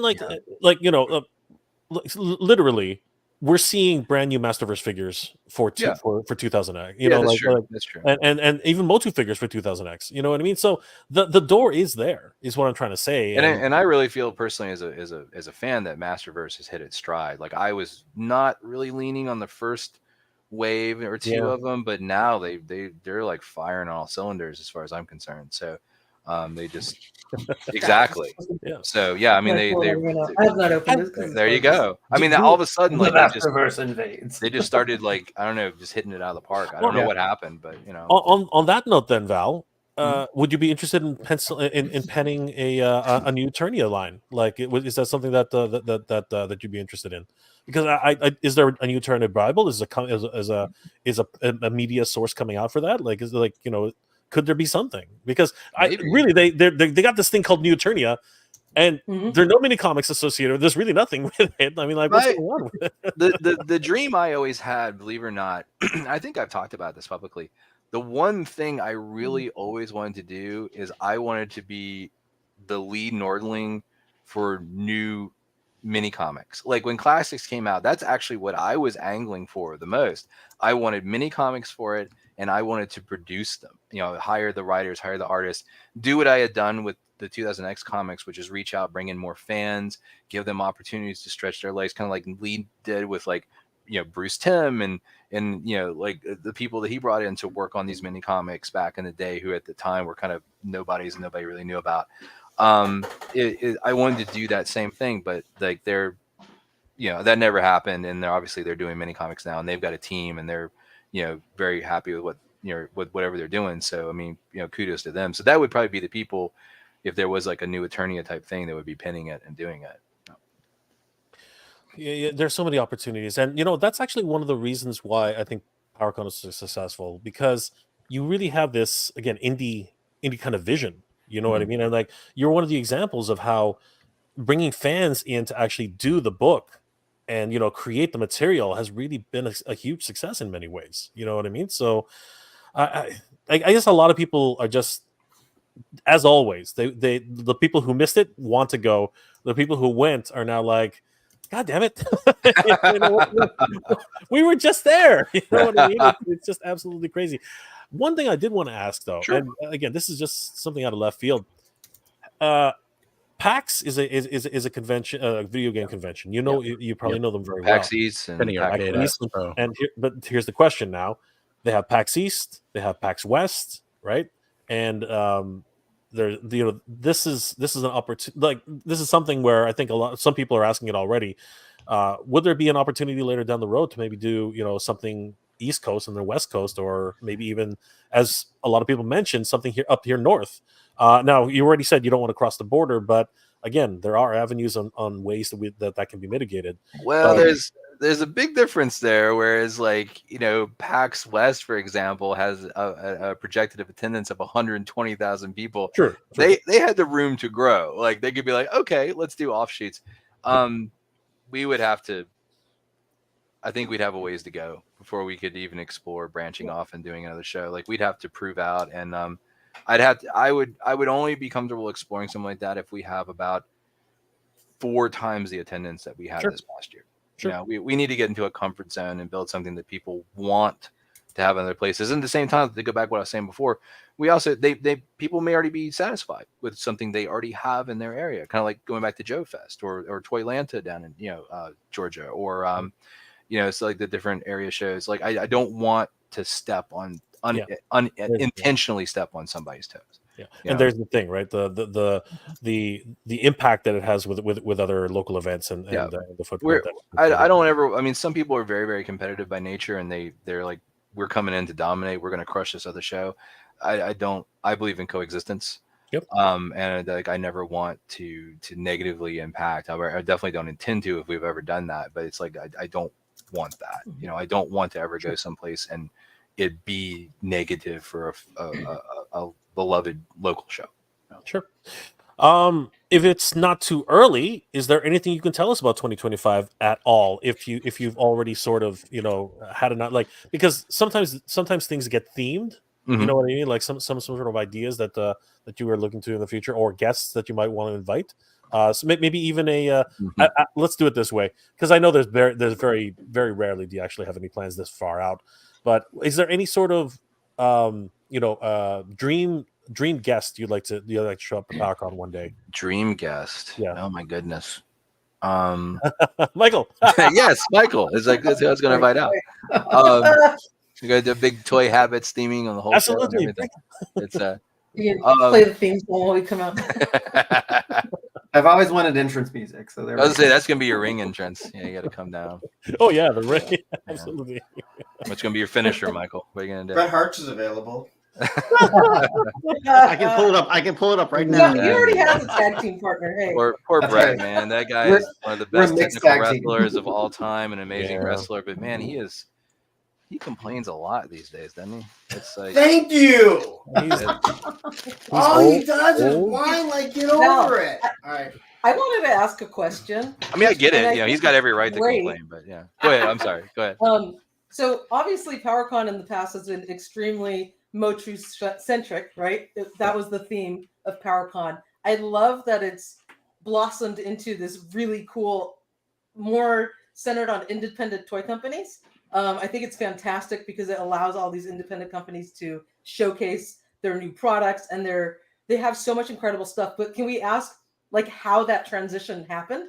Because Sure. it's really interesting that it's kind of shifted focus. It was weird.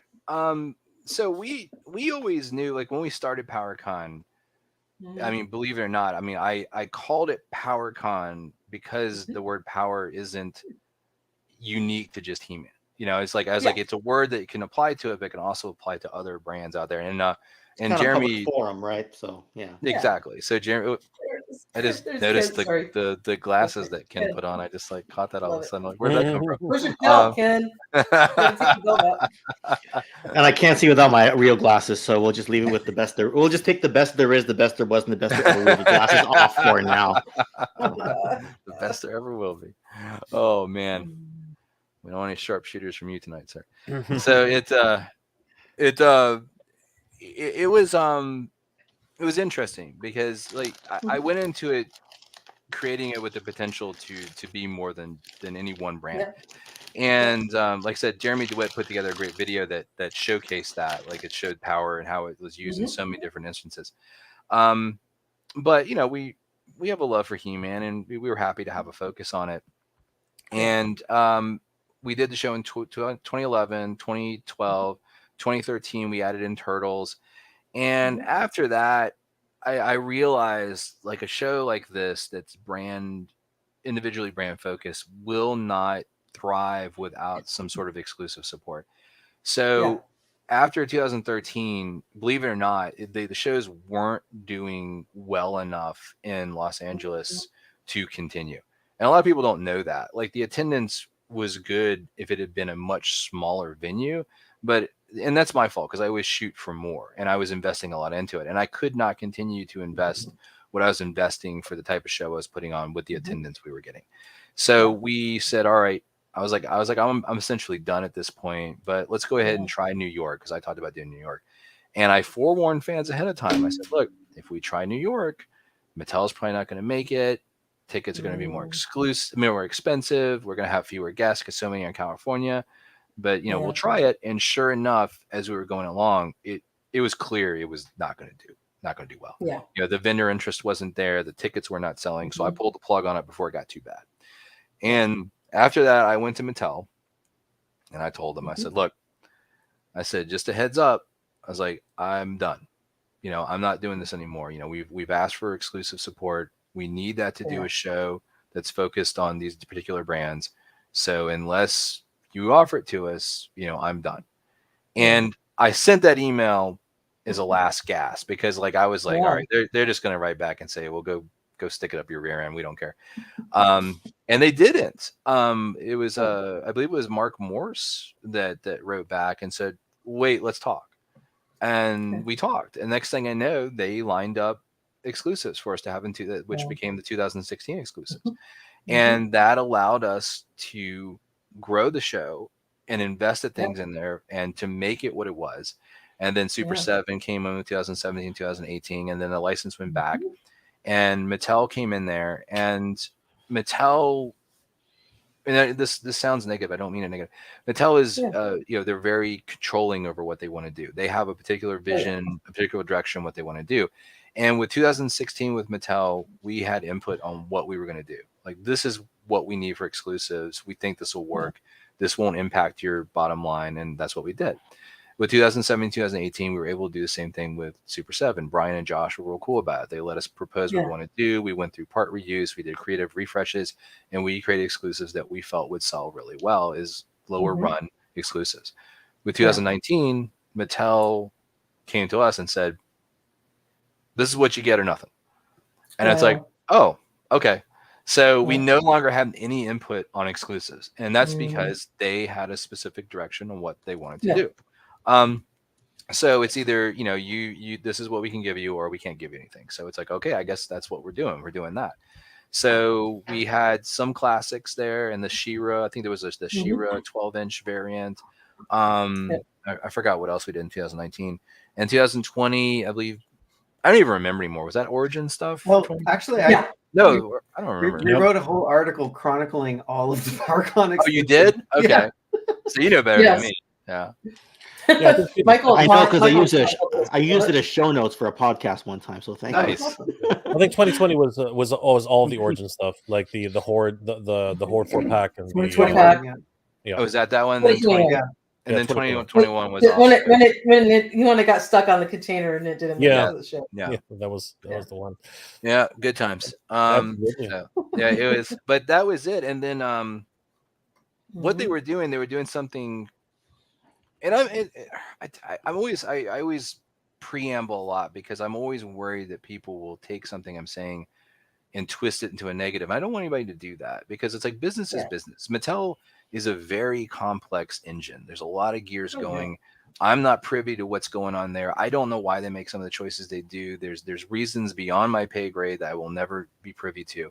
And I have to trust what they're doing because there's a reason. Even though sometimes those choices may be frustrating, there's a reason. And so like they were I let them know. I was like, look, we're trying to develop this and build it.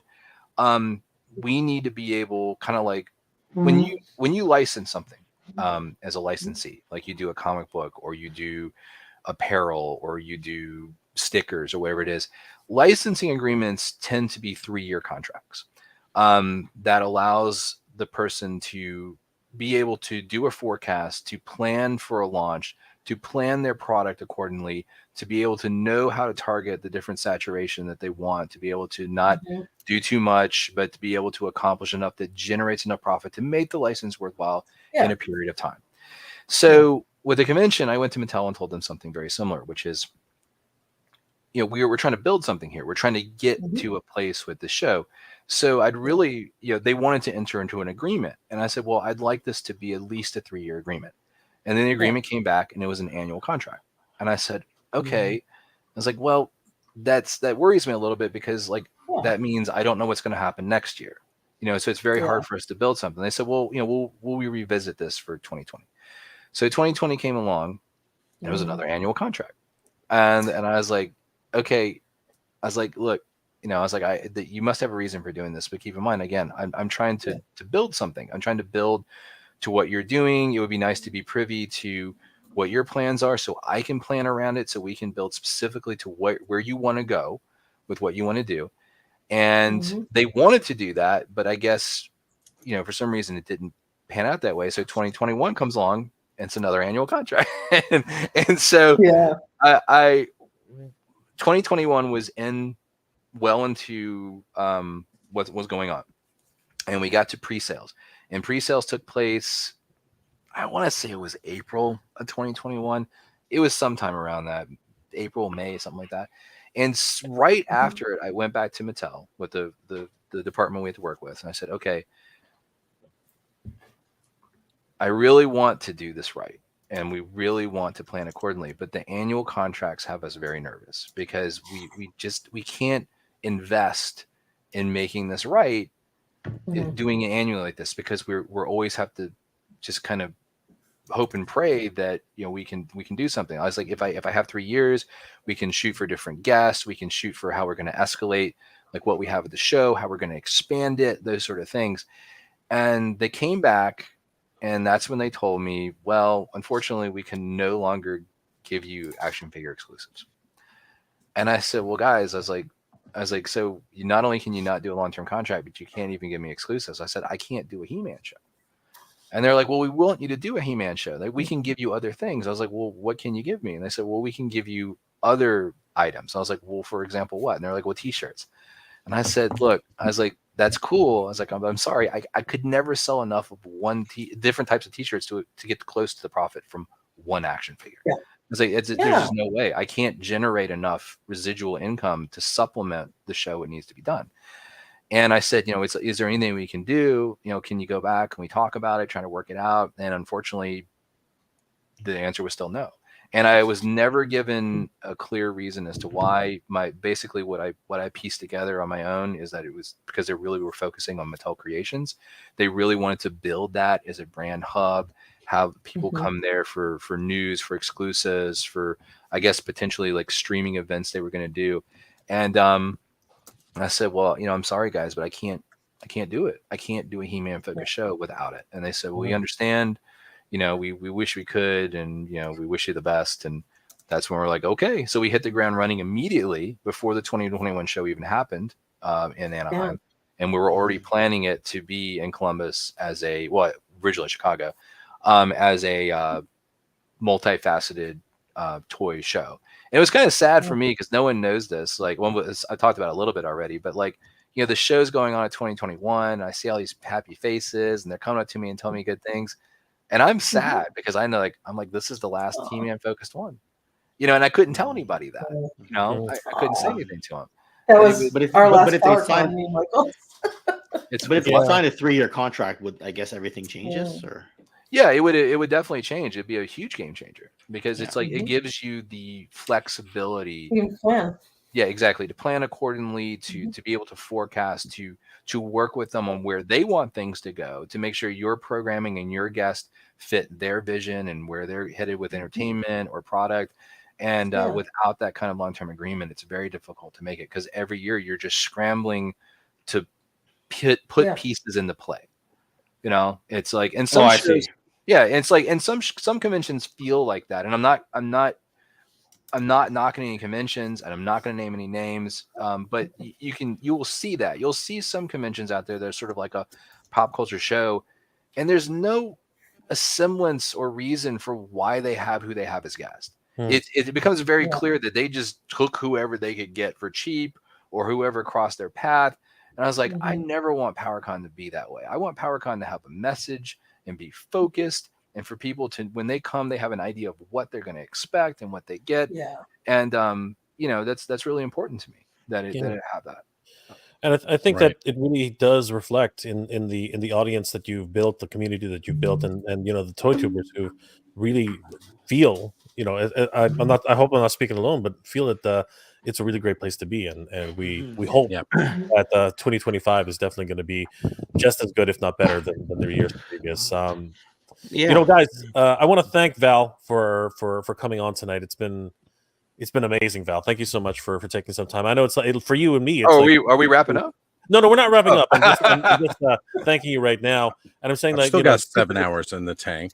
Yeah. I mean, I go as long as you want me to go. Yeah, no, it's good. It's good. And we're happy. We're more than happy. You don't have to leave. It's definitely. I just wanted to thank you right now and say thank you for bringing this amazing convention, to light for us. I mean, like, honestly, as you know, I'm a huge Master Universe fan, and I've heard legends of the PowerCon.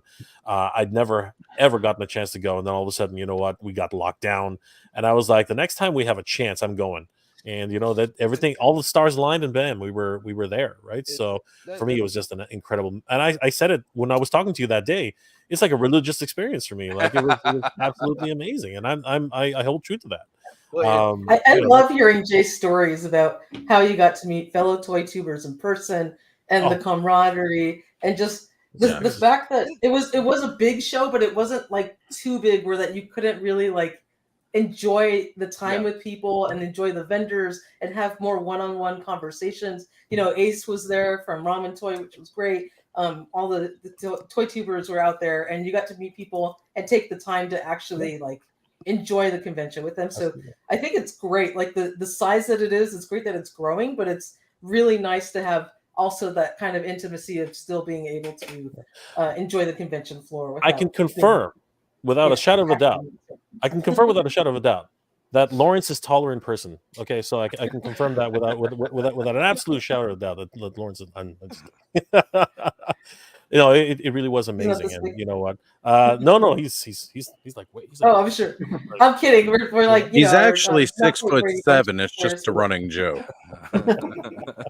Don't mess with Lawrence. He's got those pipes.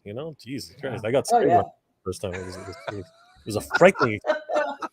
Yeah, that's actually. We'll take it down. Magical is the way that I would describe just attending. I've only attended one PowerCon in 2021, and it was like overwhelming and emotional just to be there with everybody who is like you, because nobody else gets us. I know. It makes me sad in a way, because it's like you guys got to come to that and feel that family vibe that came out of the Masters Focus show. But I really been trying to keep that going with what we're doing, because simply, as I've said, so many of us don't just collect He-Man. There's so many other toys, and like once you get people in there and you get people together and they share not just a love of one brand, but a share of like their love of all brands, you can continue that vibe. And I have to say that I'm very, very lucky that as a whole, the attendees and people that have come to PowerCon have been by far amazing people. It's a very friendly bunch, a very welcoming bunch. Some shows I can't always say that about, but it's just a good bunch of people. It's you don't have any of that online drama nonsense. You can get together, even if you have a disagreement about something, because you're talking face to face, it's very clear how you mean it, and you're not trying to get the fisticuffs over it. It's you shouldn't be fighting over toys, for crying out loud. It's like no. You know what? I don't want to get into that ball of wax, because Lawrence and I are about to freaking we're about to go cuff to cuff right now. This is I can't believe you said that. Just literally. Lawrence, you want to say anything? You look like you're itching to say something. It's just crazy talk. It's just crazy talk. I thought we should all be fighting over toys. Look, if we can get a wrestling ring for 2025, then, since that's when we're pushing this, Pixel Dan stole my pen after he signed somebody's book. I'm gonna have to. You didn't ask for it back. He's a wrestler. Just body slam him for it. That's right. Walk right up and give him an RKO. I'm starting the Ostradamus Toys beef with Pixel Dan because I want my pen back. It was a very expensive pen from D13, all of $1, and now Ken and Lawrence need to have it out to see who tapped. Just give him a stunner out of nowhere. Oh my gosh, that's great! I love it. All Toy 2 beef settled across PowerCon. It'll be a great show. It's if I may step out of turn for a second, I saw that you flashed up Michael Blobe there. He was saying something really nice, and I want to give a thanks to him, because Mike helped with every single PowerCon that was in California, and became one of my most reliable guys to help out. I mean, he's that's cool. Such a nice guy, and such a just for no reason at all, such a hard worker. That never said no to anything. I felt like I could just make up crazy things to do just to see if he would do it, but I didn't do that. But I mean, he's just he was an example of people that come out of our community that are really genuinely nice, that want to help, that just awesome. couldn't do the show without people like Michael helping out. Michael brings up a good point. I'm sure Val would like to see it crowded, but I feel the part of what makes PowerCon is the fact that it's not a huge crowded show. Right? I don't go to San Diego Comic-Con anymore because I don't want it to be like that. Yeah. And this is true. When you're everybody knows this. When you're at for those of us who've been there, it's like this at San Diego Comic-Con. You literally are trying to get to where you're going, and you're literally like sardines. It's absolutely insane. So going to PowerCon was a real big fresh breath of air, because you actually had room to move, and for Toy Tubers, it's amazing because we can actually shoot the stuff and not have to worry about squeezing in between other. It's just crazy sometimes. Some venues, like you were talking about, one of the things that you learn about, which I'm sure you know about as well in your journeys, is when you're in certain places like hotels or certain ballrooms, if you're under a certain size, you're allowed to have aisles that are 8 feet. Yep. And that's what will make shows feel more congested. And our show aisles in California, for most of them, were 8 feet until like I think like the last 2 shows we had to go up. But like convention centers, I think it's like a requirement that they're 10 feet aisles. Yes. So they always feel it's surprising how much more room you get by adding 2 feet in those aisles. Yeah, but some conventions, will actually push that.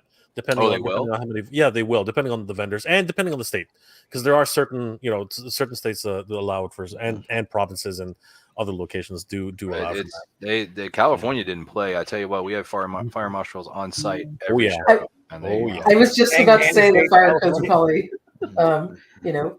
mandating that. I'm an architect, so that's why I can speak to it. But yes, absolutely. All right, so Jay, because you talked about the toy tuber beef, I'm just gonna go ahead and what I'm gonna show here. Around the time of the Judge Steve Harvey episode there with Toy Anxiety and Geek Dad Life, just as a prank. I never did it, but I was gonna post this on everywhere, on Facebook, Instagram, absolutely everywhere. And it's specifically me looking intense because I never look like that, and you looking unassuming and then totally like, "Hey Ken, what's going on? What did I do wrong?" And the flames in the back of the thumbnail. You probably purposely picked one where you looked really, really worried, and I looked really worried actually, and I looked pissed off. That's great clickbait, sir. Ken turned heel. That's my heel turn. There you go. Ken, how many fake thumbnails do you do of people? Because you sent me like he has 2 to or be 3 ready of me and you. So in your case, Lawrence, I was drinking. In this case here, I was not intoxicated whatsoever. The one of you and me with did Bret Hart tap, I was legit thinking about asking that doesn't make much of a stream. I should just ask Lawrence to do something else. You know what I mean? Anyway. Hey Jay, that's a really awesome website. All right, so how many? I was gonna say, since everybody's got another half an hour in them, I wanted to talk a little bit about some because we're talking about exclusives anyway, right? And the difficulty and the logistical aspects of them, and everything in between. I do have to wonder, and this is not a jab at anybody specifically. Okay, this is just things that do tend to happen. Exclusives have started to become a bit of a thing right now. Anywhere from GI Joe to what's it called? Mattel. Okay, just putting it out there. A thing or an issue? Sorry, is like you said they were coming a thing. Well, they've been a thing for a long time. Do you mean like a bad thing? Well, things are starting to, like, a lot of people are starting to question certain things, right? Like, I'm looking for it right now. It's just keep scrolling down. This is an amazing website. It's called toyhabits.com. If anybody hasn't seen it, it's a great site. Definitely give them a like and a follow. Tell them that we all sent them. My favorite line. Absolutely. Hey Jay, here's a tip, by the way. If there's anything you want to find on the website, if you scroll all the way to the top by the Toy Habits logo, there's a little magnifying glass, and you can type in the topic and it'll pop up. What are you looking for, Jay? Wow, I wonder when they invented those. I'm looking for the crimson. Right there. I'm looking for the crimson. The Skeletor set. You just passed it. Go up. No, the crimson. The crimson set.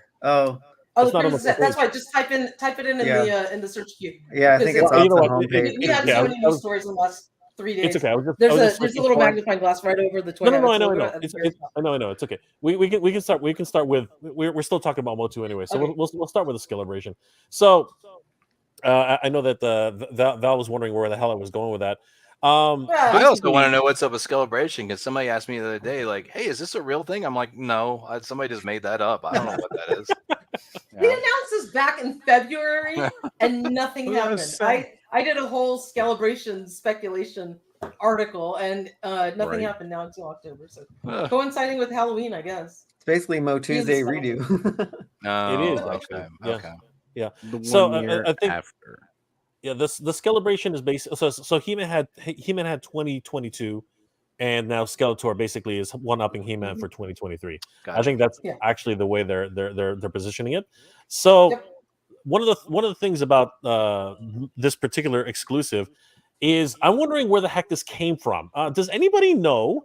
Val, you might know, but does anybody know what VeeFriends is? Because I am completely in the dark about what VeeFriends is. VeeFriends? VeeFriends. There's another article that's got the VeeFriends. Yeah, I'm actually gonna bring it. I'm actually gonna go ahead and bring it up. So MattelCreations.com, because it's still there. Today, too deep even for me.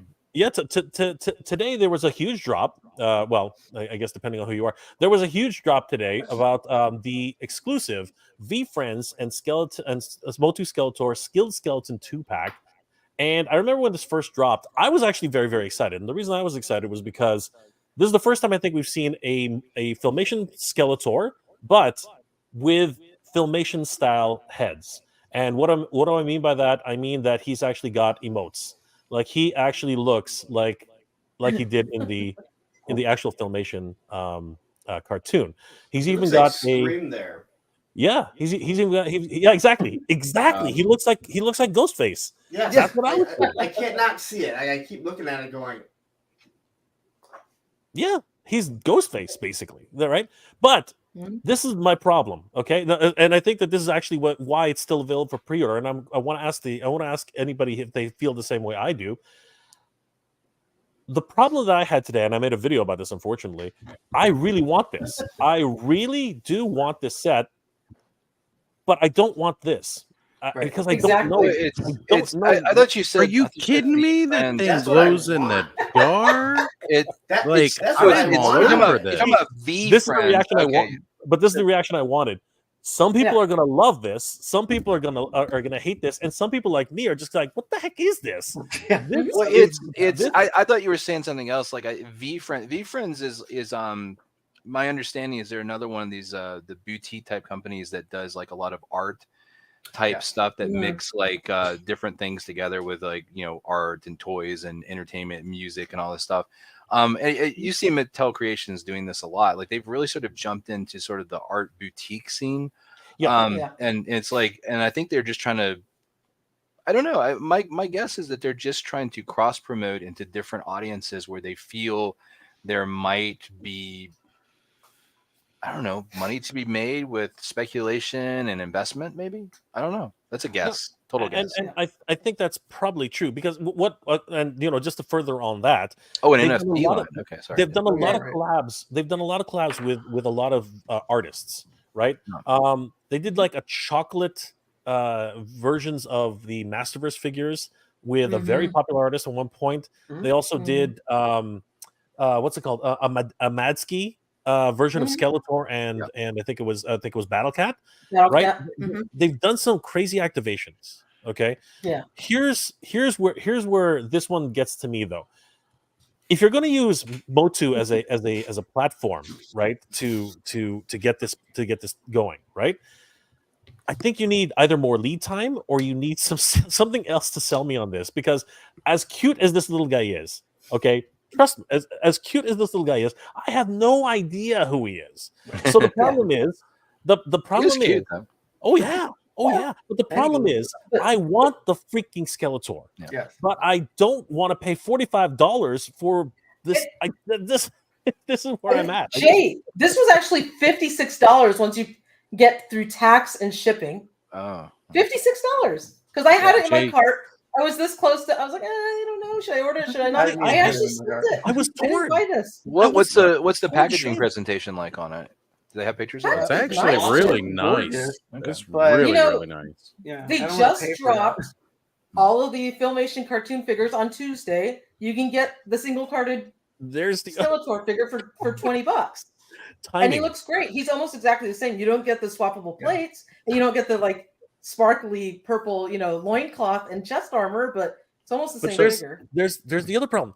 Timing. Yeah. Timing. You got to give us space. Yeah, right. Because what incentive do I have now to buy this other than the cool faces? Because I love those freaking faces.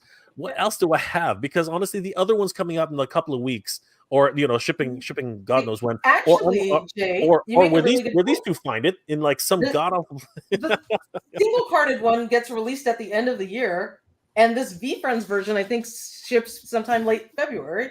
So you wouldn't even get it before the other edition. It's not like even a reason to get it early. I mean, that's okay. I'll pay more money so I can have the Skeletor faster. That's the problem with our hobby now, right? I mean, things from the crowdfunding and everything have gotten to be so expensive. Like people are starting to have to cherry pick more and more and more. And if you were a completionist as I was and had to stop collecting for that reason because I can't stop the compulsion. It makes it almost impossible. It's hard. It's hard. Let's go around the horn. Lawrence, you don't even have a skin in the game on this one, but what are your thoughts? Like does this appeal to you at all? Lawrence is a huge MOTU fan. No, I meant VeeFriends. I'm talking about VeeFriends. I love None of us are really. VeeFriends. That's the whole reason why I want it, but I'm not going to spend.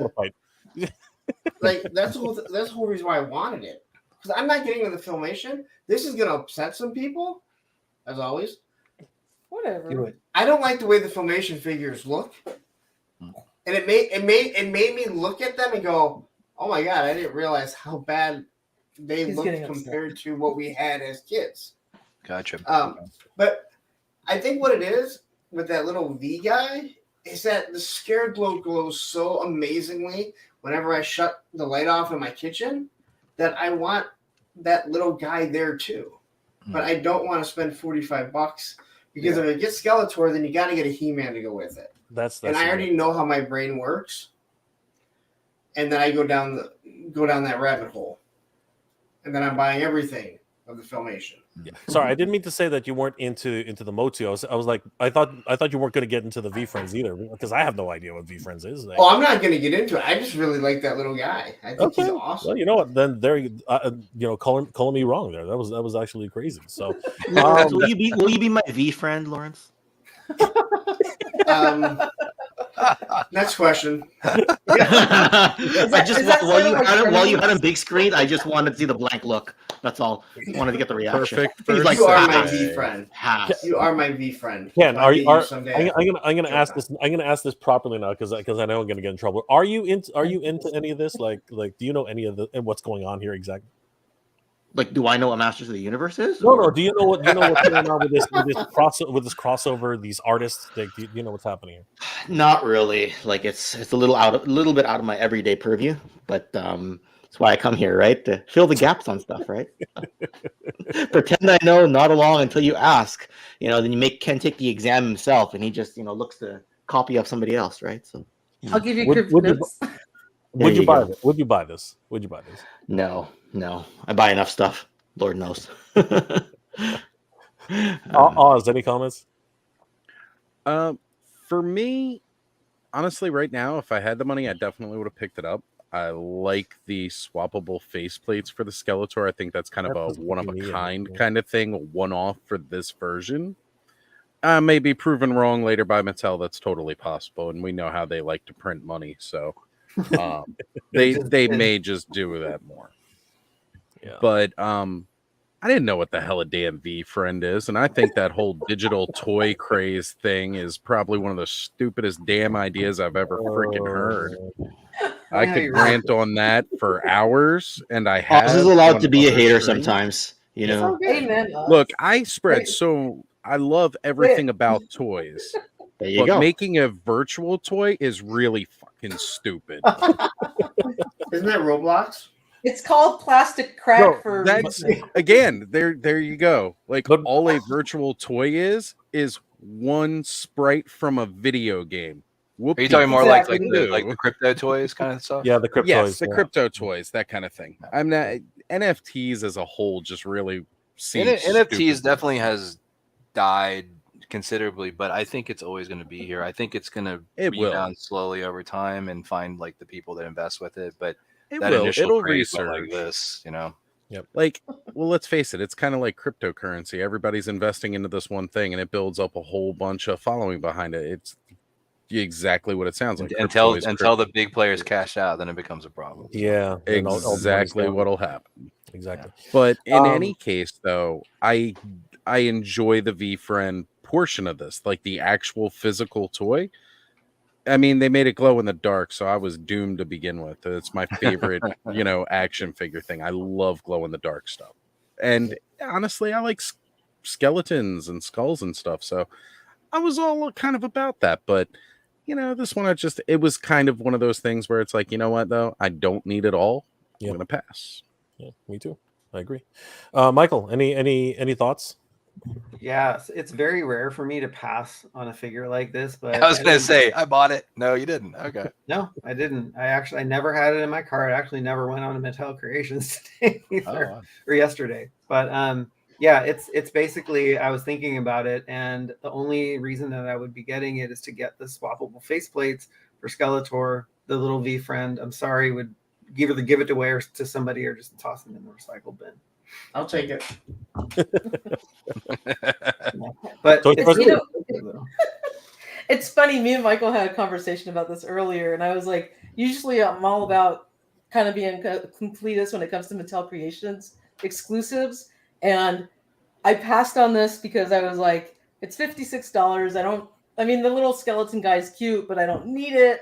Am I really going to pay that much money for Skeletor for some extra space plates when I can get the regular one for $20? And I kind of felt proud of myself for kind of having some control and like skipping it.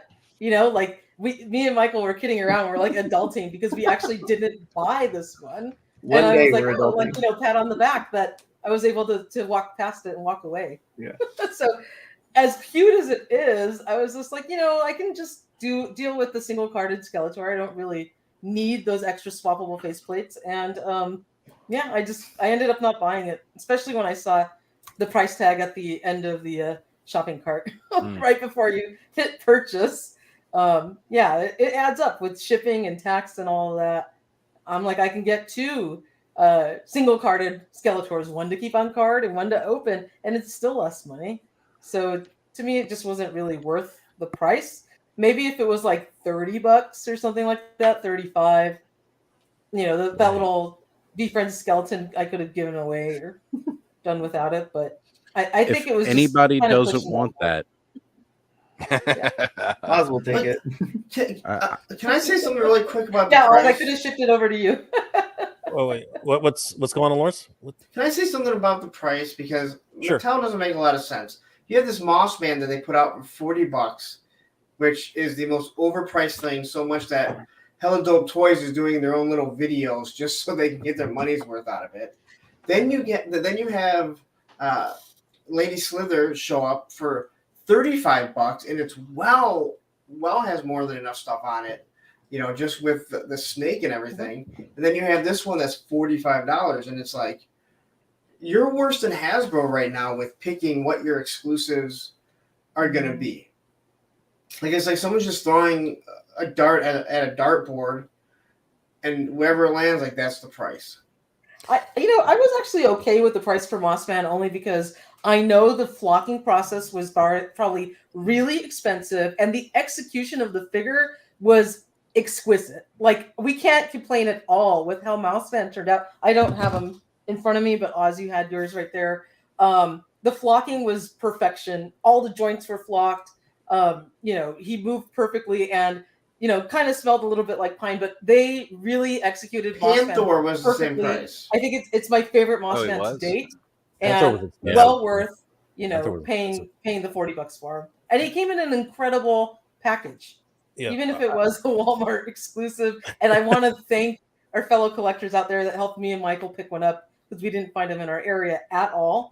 And you know who you are, so thank you for that. But with that one, I think it was worth it. But when you release something for pre-order the same 2 days or 3 days later of releasing its single card edition that's less than half the price, then that's where there's a reason that it's still up for pre-order and not sold out right now. That's all I gotta say. Yeah, I think it has something to do with tooling, because, you know, Lady Slither, there's a lot of parts with Lady Slither brand new.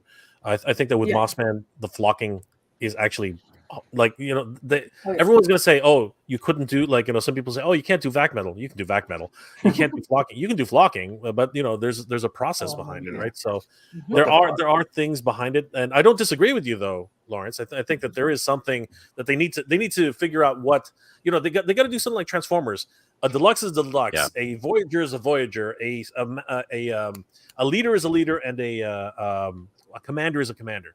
You know what I mean? They're in general, until they cheat and then they make the leader the commander class price, but that's a whole other discussion. Yeah, that's fine. Get it from the Transformers guy to literally knock me down. Okay, no, what I'm trying to say is we try to get pricing in a certain. I mean, for crying out, they sold Optimus Prime as a leader one time. Anyway, we're not going to get it totally into that. Let's just. I just didn't want to split hairs today. Leave it to Lawrence to get us all of us to fight or something. Jesus. Right. Lawrence likes to get us all riled up, like it's someone putting a little stick to a Val, a do you have any thoughts on Oh, on the Friends exclusive? Yeah. I haven't bought anything in a very long time because I mean, all sincerity, I put all my money into PowerCon because I'm trying to grow something. So I have no expendable cash. Right. So I have to live vicariously through everybody. Like, I mean, seriously, if you saw my collection in my house, you're looking at it. I don't have anything. I got nothing. We got to send Val some gifts, I think. Well, I've got classic Skeletor, which I opened when he first came out, and then I've got Plasmar over here because David Igo from Tweeterhead sent me that guy. And I got Too Bad, which was a gift on my 40th anniversary birthday cake. And then I got my painting of Gentleman Dragster, which Daniel Benedict created. 40th anniversary? 40th birthday. 40th birthday. Sorry, I might have said. Sorry. I think Val's begging for a gift. No. I don't need it. But I'm all for anything that is different that might expose new people to it. I do. It comes back to originally what I said before, my concern simply about cost and being preventative for, collectors to get as much as they want. But then, at the end of the day, like, that's a compulsion that each person has to manage on their own, right? I mean, it's like you're not required to buy everything. You don't have to buy everything. And Mattel's trying to diversify their offerings to reach new people. So I think it's really cool. If I had been collecting, it wouldn't really be the thing that I want to buy, but I'm glad that people that would like that have that option to get it. So trust me, there's so many cool things. Like I would have a sail barge set up in here somewhere, and it's like, I mean, there's just oh my gosh, there's just so many awesome things coming out now. I'm just like, why? It's like, but it just I can't afford to get them. I'm like you, Val, where if you go in on a line, you have to buy everything, and I think I spend probably. I'll buy a line 99% and maybe miss one or two things, but it's hard because I wanted the HasLab Ghost, but there's nowhere to put it, so I bought it, and it's just going to sit in a box for a while. Same with the Cat's Lair. It's going to sit in the box. Monstrous. It's going to be so big. I mean, the Ghost was, like you said, Ghost was that's a big box, but yeah, the Cat's Lair is going to be enormous. I love it. I'm setting up a new house with a new toy room. You're gonna have to buy a house to put the stuff. Jealous. She did. That's exactly why. Just buy. Oh, okay. I didn't see the pictures of the renovations. I know. I didn't realize it was for that partial. Well, it wasn't for that sole purpose. That was a side effect, I guess, a positive side effect of buying the house. Okay. Yes, I had an ulterior motive because it had a double room where I can do a YouTube studio and a toy room next to it. Nice. That helped make my decision. All right. So on exclusives, we might as well open up a can of worms here. The Crimson Strike team, I think a lot of people were anticipating this until they saw the price. Who has some thoughts on the Crimson Strike team? $90 USD for this, for 3 figures and a bunch of accessories plus, and arguably the only figure in here is Baroness. I mean, if you really break the whole thing down, is there any new tooling on this at all? Baroness is the only one with any real tooling. Like she's got 2 head sculpts and hair. Her arms are different. Are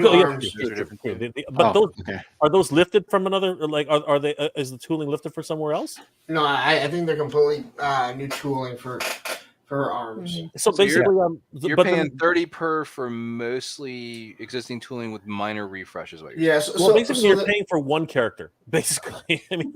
So I have a lot to say about this one. All right, here we go. So when the Viper 2-pack or the Viper 3-pack came out, it was $90, and I had a huge issue with it, especially when, and I know it comes with more accessories, but it's only one figure, and it's already a repaint of a figure to begin with. They put it at $90. Then shortly after that, and I mean shortly, Marvel drops a 3-pack of $75 of Bullseye, Daredevil, and Elektra. and they're paying royalty rates on that. Yeah. So, and then we saw it go on Amazon, go on sale on Amazon really quickly. So when they started dropping the other figures, you saw the price went down, especially like on the 2-pack. They went 55. And again, if it's a 2-pack, it should be like 45, not 55, considering that's the whole point of buying a multi-pack. So when what's the other 3-pack that's coming out for the fire team? Yeah, the fire team. Oh, the his team, yeah. Yeah, that's $80. And that's, well, not newer figures, but those figures are bigger and bulkier. They have a lot of accessories. So I was really thinking this would come in at no higher than 80.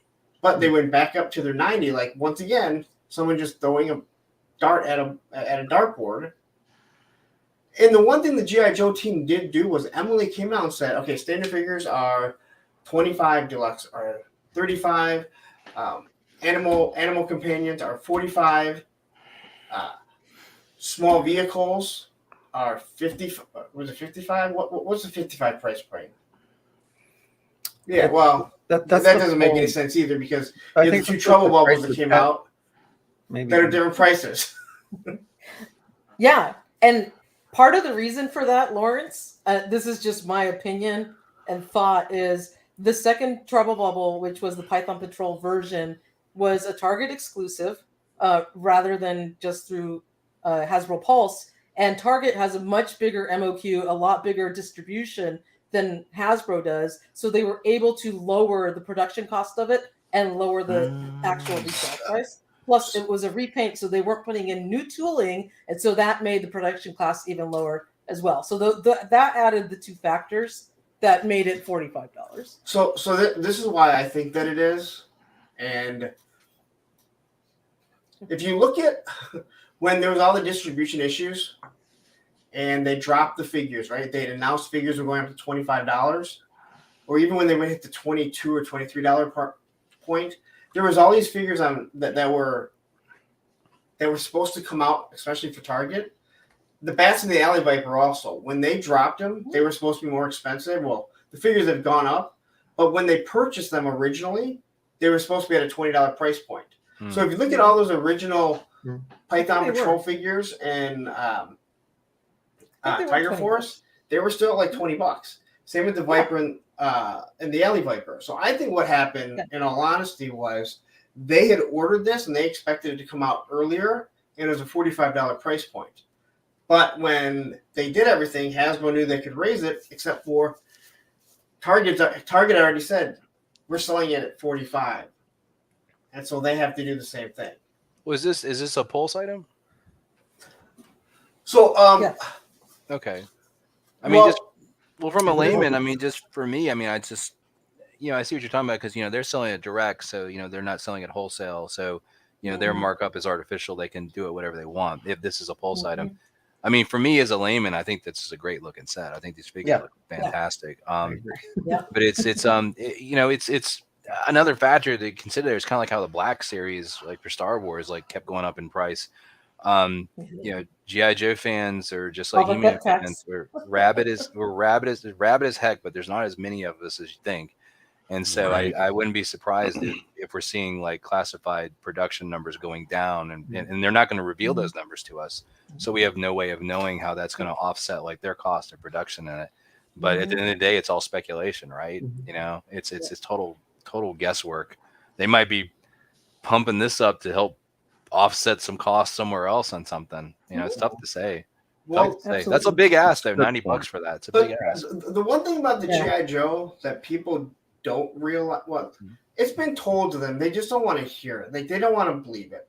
Is G.I. Joe is a small brand compared to Marvel, Star Wars, Transformers. Yes. They only have the one product. Okay? They only have the classified. Everything else wasn't in the budget. That's why we don't have 1/18 scale. I mean, it's right there, just no one wants to believe it. It's kind of like Hooded Cobra Commander. The information's right there. You just don't want to believe it, even though it's been proven. So they're trying to catch up starting off, because when Classified started, as far as I'm concerned, when you looked at it, it was really like, all right, here you guys go. Just try and do something with G.I. Joe. You felt like it's placating, like just yeah. But once it started taking off, and Emily even called it the little engine that could, and you're like, all right, well, you were the biggest product in the 80s. Like you were the biggest toy in the 80s, right? I mean, but once it started going, and again, everyone's like, why don't they just give us everything? Well, you know what? If they give you $100,000 budget, and I'm just using that number, we know it's much higher, but here's your $100,000 budget for the year. If you make $125,000, your hope is that you take that $125,000, it goes back into the product, and now your budget is $125,000 for that year, and you hope you make $150,000. Mm-hmm. And that's exactly what's happened with G.I. Joe. Is you've seen it go up and up and up. And so some of these prices still don't make a lot of sense. It's all over the place. I mean, Classified as a niche line, kind of like it reminds me a lot of classics in terms of that, how it's being delivered and what it's done. I mean, I think it's definitely proven that, you know, there's definitely that following there for the G.I. Joe, that hardcore following. I mean, it's like I've worked with Hasbro for 20 years now, internally doing licensing art and concept design and packaging and stuff. And I've heard the grumbles over the years. Like they've wanted G.I. Joe to come back so many times. You know, they tried a few times and it didn't work. Was it Sigma? What was the one? Sigma 6. Yeah, I mean, they tried, that didn't work. You know, they've tried so many things, and this Renegades. Renegade was like, you know, there's still that big underlying fear about the violence and real life weapon aspect of it. There's a lot of, it's not so much that, you know, there isn't a following for it. It's just that they have investors they have to worry about. There's a public image aspect they have to worry about. And I think that Classified has shown that, well, there's still a very vested interest in this. But I think that's where a company like Valaverse has come in and been able to succeed, because they don't have any of that hanging over them. They don't have investors to answer to. They can just do military, because there's a huge audience for military toys. Yep. Yeah. There is. As a matter of fact, Delta 17 is also looking to also bring out some wonderful figures very, very soon, and Definitely. It'll land in the next month and a half. Actually, there. Wow. Ooh. Congratulations. So when you exciting. say they're going to land in the next month, does that mean they're all showing up in like D-Day ships and storming? Or? So that's They're storming like it's supposed to land on the coast here, and Steve's going to drive a truck halfway across the country and then cross the border to ship everything with USPS. So it's going to be a bit of a staged process. Wow. So Well, if that 3-pack got people riled up, I mean, this one really got people just absolutely. Oh my God! Here we go. $110. So the thing that gets me, yes, the prices are huge, but I like going back to the G.I. Joe Classified series just for 1 second. Sure. It's the repaint. Basically, they'll do a normal figure or a repaint, and then the next wave they'll release that normal figure or repaint, or vice versa. And I think they need to wait longer to do that. Yes. This was the tooling. Yeah. But They already got it going. They can wait. And I agree. I'm not trying to disagree with you, but that's the reason. Yeah. It just sucks. Exhibit A, Tunnel Rat. I still think that's Tunnel Rat. Now we're getting Night Force Tunnel Rat. We just got him. Right. Like Tiger Force Bazooka. Let me get regular Bazooka in the next wave. So I feel like they should. Just seeing Tiger Force to me is amazing, personally. Yeah. It's like, like I guess going back to price, like the repaints. I know that they're never going to do this, but they should cost less money, correct? Well, in theory, ideally, and I think that the Python Patrol Treble Bubble is a really good example of that. Yes. You know what I mean? Yeah. Like that's an example where it actually went down in price by about $10. Yeah. I've never seen that before. Okay. No. Right. So But yeah. in that same vein, we were just talking about the price of Mossman, where this Mossman figure is all shared parts, alternate head, armor, weapons, figure, the whole works. None of the pack-in items were new at all. It was all still not a single one of them. thing. All of it's reused from previous Beastman figures, and they still felt the need to charge as much as they did for Panther. the head is a slightly different sculpt. Slightly. The mouth. Which one? isn't it? Or is it that they painted it differently? They painted this differently from the original.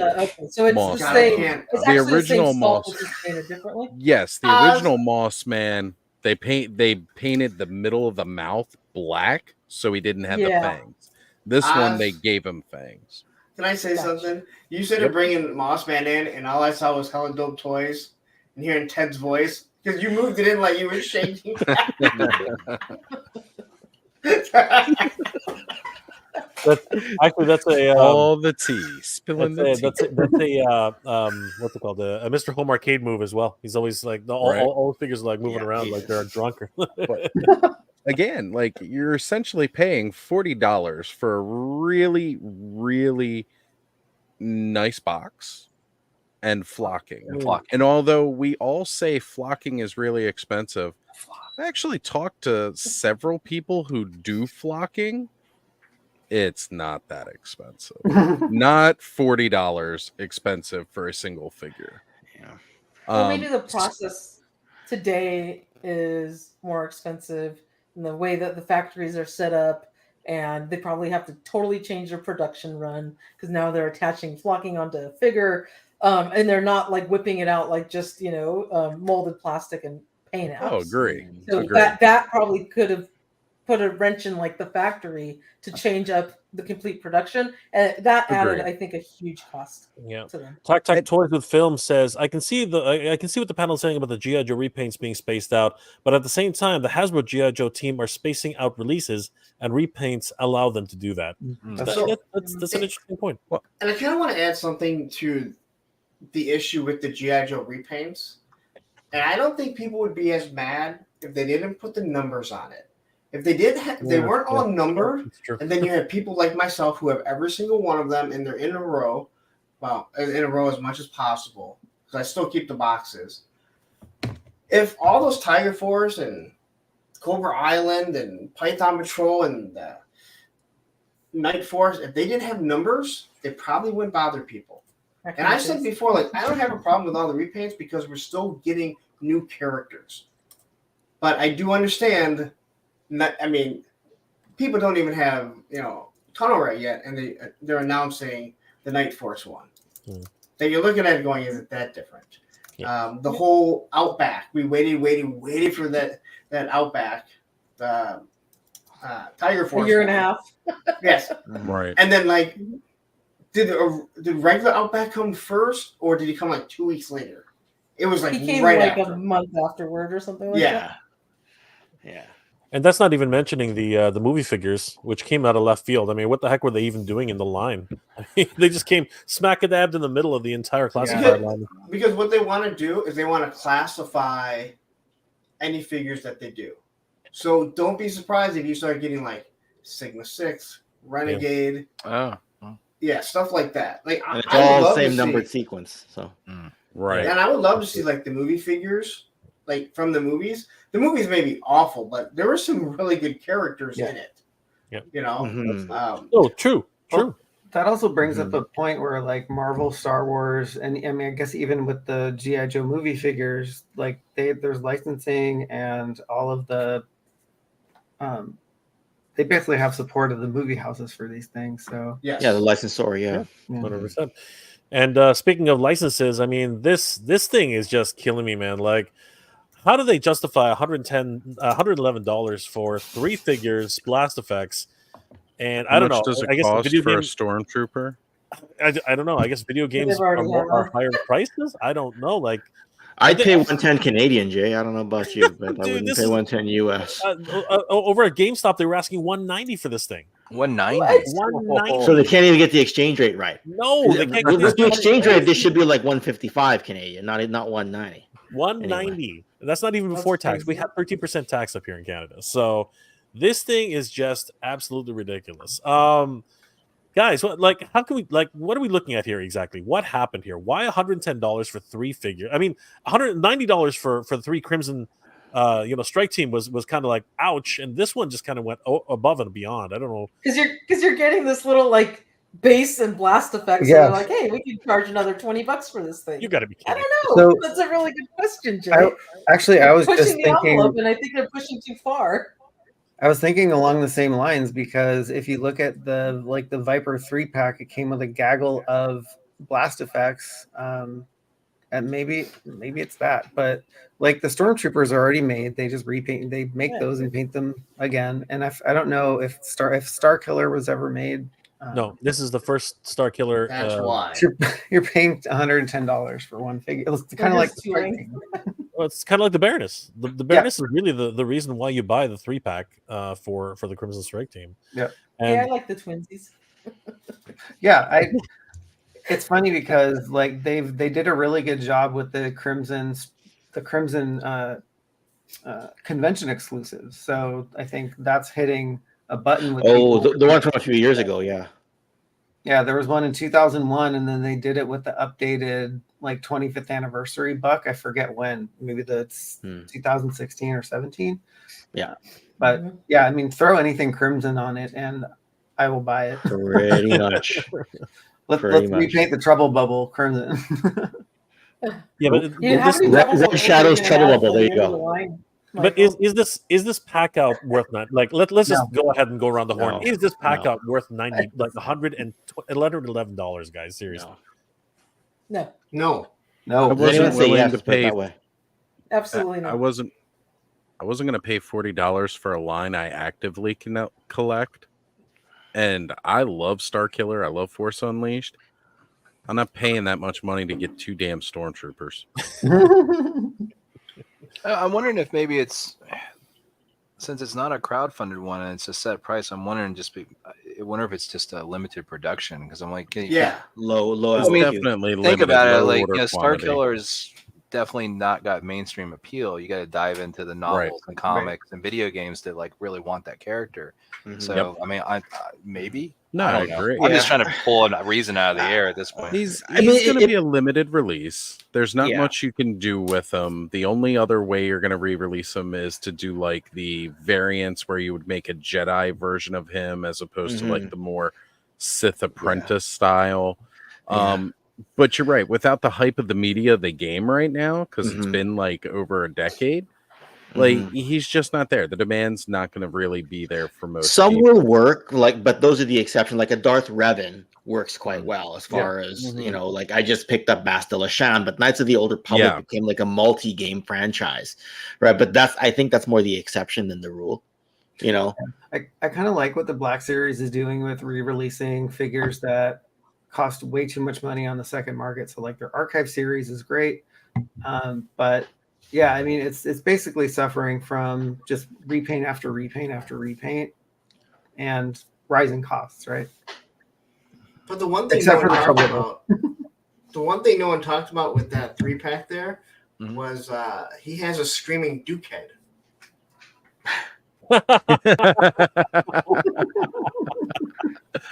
You know what? I mean, that's worth like $20 right there, right? There you go. We all love Screaming Duke. Yeah. All right. I think Lawrence gets the win. All right. I'm sold. Lawrence wins the night. Lawrence wins that one. That was actually a really good point. It's 4:31 in Argentina right now. Sorry, I'm checking out this cool comment from Damo. I'm Argentinian, so that's really neat. It's 3:32 here in Detroit. Still up. I gotta be up in a few hours, so I was gonna say, I think. All right, then let's close it. Let's close this off on. I'm bringing out the Spanish at this hour. I get the hint. So let's close this off on one of the hottest toy properties, which baffles my mind. It really does. But you know what? I think the reason Teenage Mutant Ninja Turtles has survived so long with such reverence is that they continue to evolve with their audience. You know what I mean? Like every single generation of Turtles has had something different, right? For us, it was the TMNT. Well, actually, if you really go back, it was Mirage first, right? So we had really violent Turtles, and then they marketed it to toys, and it became Playmates and the cartoon Turtles, right? And then the 90s and 2000s came around, and they evolved to a different types of Turtles there. Then and now we've got like, I think they're like, we got to the Nickelodeon type of Turtles. The movies came out. Hey, okay, now we know we're in trouble. Usual Mike is actually awake, and he is. He's on the other side of the world. That's right. It's like tomorrow already for him. Oh, it's 2:32 p.m. actually. Well, he's in the future right now. Yeah, exactly. He can actually pop in if we wanted to. But what I wanted to say is that I think Teenage Mutant Ninja Turtles has sold like a ton of toys this year. It's been absolutely bonkers. What are your thoughts, guys? Like has anybody actually seen this? First of all, has anybody actually seen this movie? Like, is this something? I haven't seen it. My kids have. I haven't yet. I want to. I mean, I hear about it all from Dan, so I'm Pixel Dan, so I'm not worried about it. I mean, I'm glad to see it, because I mean, Rise didn't do what they hoped. That only lasted a couple of seasons, right? No, Rise was disappointing, unfortunately. So I mean, but they don't always hit it out of the park, right? But I mean, Mutant Mayhem is really firing, on all cylinders, and I think the line looks really awesome. Personally, I think it looks so. Yeah, cool. I think it's really cool, like for what they are. Anybody else has seen it, or my daughter saw it. Guy. Oh, yeah. Yeah. What are the impressions? Like what are you hearing? Because I've heard good things. I asked my daughter because like she's not into Teenage Mutant Ninja Turtles, but she saw it with her friends. But she loved the movie. She wants to go see it again. Oh, cool. And that's a female demographic, which is it's not. And I have two daughters, so yeah, she's almost 16, so. Yeah. And it's not necessarily aimed at female demographics, right? I mean, so that's good. That's a good thing. Yeah, she likes it a lot. Can cross, that type of thing. Yeah. Oz, Lawrence, Ken, any thoughts on that? I've never been a turtle guy, so and I'm glad because there's too much to buy. I'd be so bad. But there's a lot of Turtles toys. I'm learning that firsthand. And you know what? Yeah. We were on Oz's stream on last Saturday, and Ace from Ramen was there, and he dispelled the myth that I thought that the moment you start a toy company, you instantly get a turtle line. So, yeah, he's just getting into it now. Yeah, it took him a while. And, I thought you said I'm starting a toy company, and like magically there was a contract for a turtle line. Playmates was sending him the license, but Mattel sent a cease and desist, and he's still trying to figure out how. That works. I'm joking. No, I joke. I still have PTSD with the whole turtle cross. Yeah, it was funny because there was that cardboard cutout of a turtle, and Toy Story was just like, I'm not touching that. Like, just stay away from turtles. Period. Yes, that's a good idea. I love this line. If it's Turtle and MOTU, I'm not touching it. Okay, so question. Since nobody's seen this, right? Are we to infer that all of these mutants were like kids when they actually grew up? Is that what I'm looking at here? I haven't gotten to see the movie yet, only just because I've been so busy. But I think it's more of like kind of an origin story and how they came about. And again, if I'm wrong, I apologize because I haven't seen the film yet. But that's why it's kind of talking about like when they were, I guess, adolescents or whatever, and how they probably became the mutant, villains that they are today. All of these mutants were kids. like this is what I don't understand. Like, and all at the same time. They're so cute. They look like Muppet babies, right? Remember those? Well, I was just gonna say we're getting TMNT babies, and there's gonna be this nanny that you never see from the knee up. No, Nanny's right here. Nanny's right here. Nanny's right there here. You go. There you go. This is does Splinter have a fro? Hold on. He looks like he has got like a Bob Ross fro. He's got a Bob Ross fro. Oh my god, I love this. Again, it's a cardboard cutout too. These toys are encouraging me to watch this freaking movie. You know what I mean? Like, they're awesome looking. I am so excited about these toys. I bought this cute little plushie of Bebop the other day. I showed Michael. It was adorable. Wait, you guys like this, but you don't want that little Skeletor guy? I thought he was cool. I don't know who he is. Hard pass. It's late at night, Lawrence. I know. I'm having trouble with words at the moment. It's early in the morning.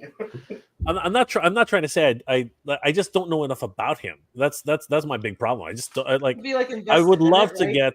I need to get the facial sculpts, but I just don't get him. I just don't get that little guy.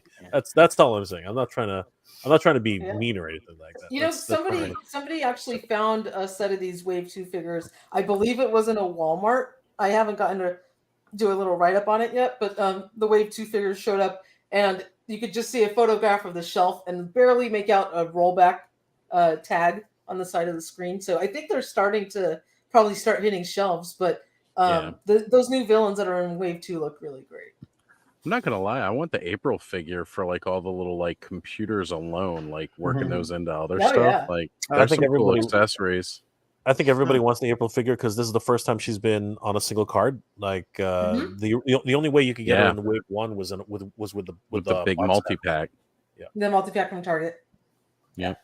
But that was cool because they're all in the turtle van. It's a nice display piece. Yeah, it was neat. I'm just floored at the longevity of turtles and the genius behind Eastman and Laird. I mean, I don't understand how. I mean, you couldn't make this up. This is Hollywood stuff. Literally two guys make an ash can comic book in their basement, sell it on the street, basically. You know what I mean? The Toys That Made Us did a segment. Great documentary. Basically selling it door to door. It was just nuts. Pagoda to pagoda. And we're talking about violent. The only one who would take it. Yeah. And we're talking about really violent. Like comics, all of a sudden being turned into a kid's card, like bonkers. Eating pizza and right, skateboard riding and playing video games. Did they even eat pizza in the original comic? I don't think they did. I think that was added strictly to the cartoon and then became a comic thing.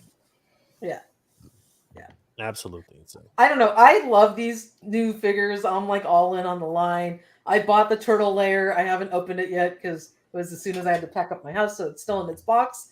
But I absolutely love the fact that they are very toyetic. They're colorful. They're kind of classic again. So I think they're doing a great job on that new line. I'm all in. Absolutely. Well, more to unbox when you get home, when you get the new place. So. Oh, I know. I got so much to unbox. I mean, one of the biggest things is truly that they do reinvent themselves for younger generation. Just about every 10 years, and that's mostly successfully too, which is really important. Right, they're hitting that new demographic. They take chances and do new things based on new times. They don't leave themselves stuck in the same old tropes of the past, which is one of those things that we do kind of see from other toy lines and media from our youth. One of the biggest things we've always said about Masters of the Universe, one of the reasons it doesn't last well in media is because they keep trying to retell the same thing over and over again without changing enough of it to really make it something new. And then when they do, unfortunately, as fans, a lot of us get really mad and angry about it. We're all a little guilty of it. We all have things that we don't like about the new stuff. It works sometimes. Like when Beast Wars came out, that worked. Because it felt like a completely different thing. Yeah, but I mean, I don't know if you remember when it first came out, the reaction from the hardcore fans was not that positive. It's like you have to dig a little bit deeper in terms of like the early days. Didn't give it a chance, but it definitely is now. It's highly revered. So. Yeah, people didn't give it a chance till you hit around that season 3 when you start to see a lot more of those G1 elements. Yes. Oh, yeah. Sorry, you're right. When they started to tie the lore back in, they start calling the previous war the Great War, and then they brought the term the Ark over from the comics and started calling it that. That's true. That's true. It did take a bit of time. I just maybe I'm looking at rose-colored glasses. I don't know. Hey Ken, you're really good with like doing like timelines of everything. Why don't you do a timeline of all the Transformers movies and explain them to me? Okay, so which one do you want to start with? The one that sucks or the one that really sucks? No, I want you to break them all down, how they reinvent the timeline every time and ignore the last movie before. I mean, I just want to nail down the timeline. Oh, wait. That's just called C Marvel and DC retcon crisis on something, basically is what it is. New director.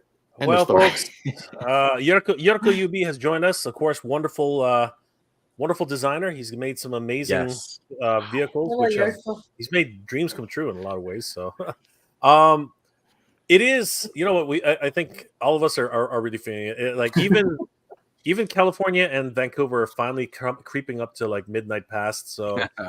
Almost. I did want to thank everybody here for joining us, guys. This has been an amazing evening. I want to thank everybody for staying up this late. It's been absolutely crazy.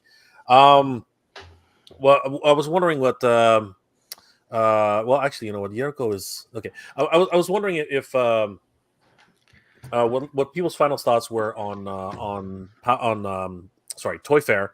Was there any toys that stuck out in anybody's mind? You know, specifically that they want to mention. Toys R Us. Michael, what was it? What was a standout figure for this year's toy? I think the big story is going to be the Cobra mothership from Super 7. It was on display at San Diego Comic-Con, and like nobody seemed to cover it. We did a story on it, and people just really flocked to that thing, and it's going to be really exciting. And I think that was one of the standout things, even though they haven't revealed the details yet. But that is coming on October 12th. And coincidentally, the same day that we're going to get an announcement on the MOTU fan vote. I don't know why their paths are crossing. The universe is going to converge on October 12th, so stay tuned. I keep saying that toy companies need to start showing their calendar to each other so that they stop impacting on their own. And they're both going to be crowdfund projects, the way we understand it. So, Michael, you final thoughts on?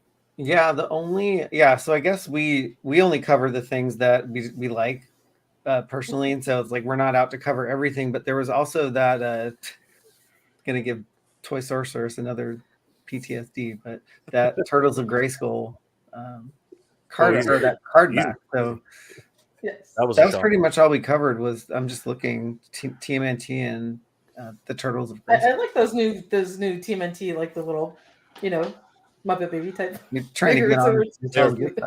Thank you. Oz, did you follow it any closely? Were there any takeaways that you had from Toy Fair? Oh man, it's reinvigorated me a little bit into the horror scene because I'm sorry, Trick or Treats, they're going nuts over there with a whole bunch of great stuff, and then NECA showing off a personal favorite, those Ben Cooper Trick or Treat kids. Oh man, the mummy figure. I had that costume. So like, seeing that I was like, ooh, I kind of want these. And then I was thinking of like some cool things you could do with the Ben Cooper kids and stuff like that. And I really, really appreciated them giving us Robert De Niro as Rambo. I thought that was pretty cool. It was an odd choice considering Stallone played him, but I mean, it's all cool. That face sculpt. I know what you're talking about. I know you do, Lawrence. We've discussed it twice this week. Yes, your show, my show. Yeah, they piggyback off. If you go look at those Rambo, Rambo figures, there's one. The one in the middle looks like De Niro, like eerily like him.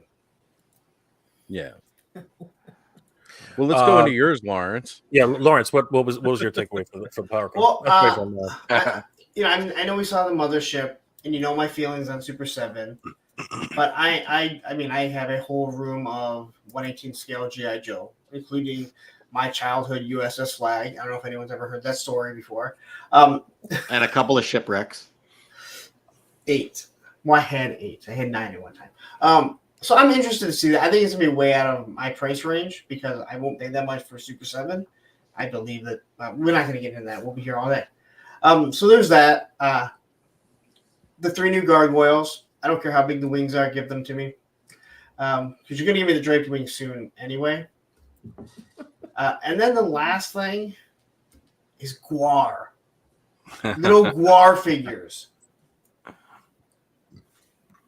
With genitalia. Is this thing working? Like, I say Guar, like motherfuckers don't know what Guar I is. hear it, Lauren. No, Guar is one of my favorite bands growing up. I grew up in Virginia, man. I wasn't far away. Oh, then you were right there. Yeah, right there next to Richmond. Yeah, I've seen Guar I've seen Guar 6 times. So and then all of them with Dave Rocky before he passed away. So Odorous Urungus, and he has his phallus on there. So the cuttlefish of Cthulhu. Yeah, I know my Guar lore. Come on, man.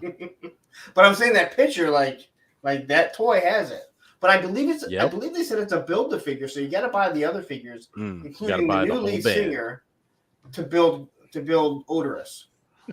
Come on, we all know it's because it's the only way they're going to sell the lead. Oh, I know. That's what I'm saying. Like he's just going to get thrown in the junk drawer. Like why would I don't know. People have wanted Guar figures for so many years, which leads me to believe that Maybe they're not going to sell that well. It's a fear of mine because I think there's some of the most action figure-y looking figures out there, and it's a band, which I think is cool. But I just don't know. They might, in this day and age of a market that has so many adult collectors dominate. Maybe it's time. Where there's no content that's really taboo so much anymore. And again, we're kind of going off on a tangent here. If you went to Guar, a lot of people will collect the shirt, and they keep you go with that white shirt, you get done, you take it off, you package it. 2 years later, you realize how bad it smells, and you're like, "Good morning, I got to do something with this." Yes. I could see them peddling it at the shows. I mean, Hunter Jackson used to walk around and peddle the comics after shows, and no one would buy them though. Right. So that kind of think back to that. I don't know, man. We'll see. Sorry. Well, that's good. I want some soft goods sprayed shirts. Just in a quick word, the Cobra Mothership, that's the one right there, right? Because if it scales with the Super 7 smaller figures, it probably scales with the O-ring stuff. So I guess you could use it in that canon as well. Well, Brian Flynn did say that too. That he said, it fits with our with the reaction figures, but it will also scale with some other figures that are the same size. Because if I got that, that's why I would be getting it, right? Yeah. Right. You mean you don't like guys to do this? I like Star Wars figures. That's about it. Yes. It's going to come with the 2 trouble bubbles, so you're going to be able to use your O-ring figures in there. And if you want to see some leaked information, some details on the mothership that nobody knows about, head over to toyhabits.com because we have them on our article. It's so funny because I sometimes I go into the office in San Francisco where I work, and the Super 7 store, it's right fairly close. And I was down there, and the guy who was working there just started dishing all of the stuff about the mothership, vehicles coming to the Super 7 line, and a whole bunch of other stuff. And I was like, "Woo!" Right. Michael's bringing in the digital recorder. Michael's sitting outside the Super 7 door with the glass up to it after hours, going, "I can hear him." You think it's a fly on the wall, but it's a drone that Michael cobbled together with his architect friend. Suffice to say, there's some exciting stuff coming along, and it's great because it scales with your O-ring figures. You can absolutely use them in all of the things that are going to be coming out. Do you know what they did though? And this pisses me off. What? So, it doesn't piss you off, Lawrence. I'm kidding. Oh. Why am I next to this guy? Lawrence needs a new show called "You Know What Grinds My Gears." No, what they did was the Super 7, the holes for figure stands are all the normal size except for the GI Joe. They're a different size. I know they don't fit well in there. Yes. Yep. But it's annoying. All the other ones that I have, they're the same size. So why would you change that? I use the little round ones that I use for the counter vintage figures, and they work okay for the figure stands for the reaction shows. Try those. Yeah, I just put reaction figures when I buy one in the background because that's all they're worth. All right, Ken. Sorry, Val. Why don't you take us home for the toy fair? Was there anything you noticed?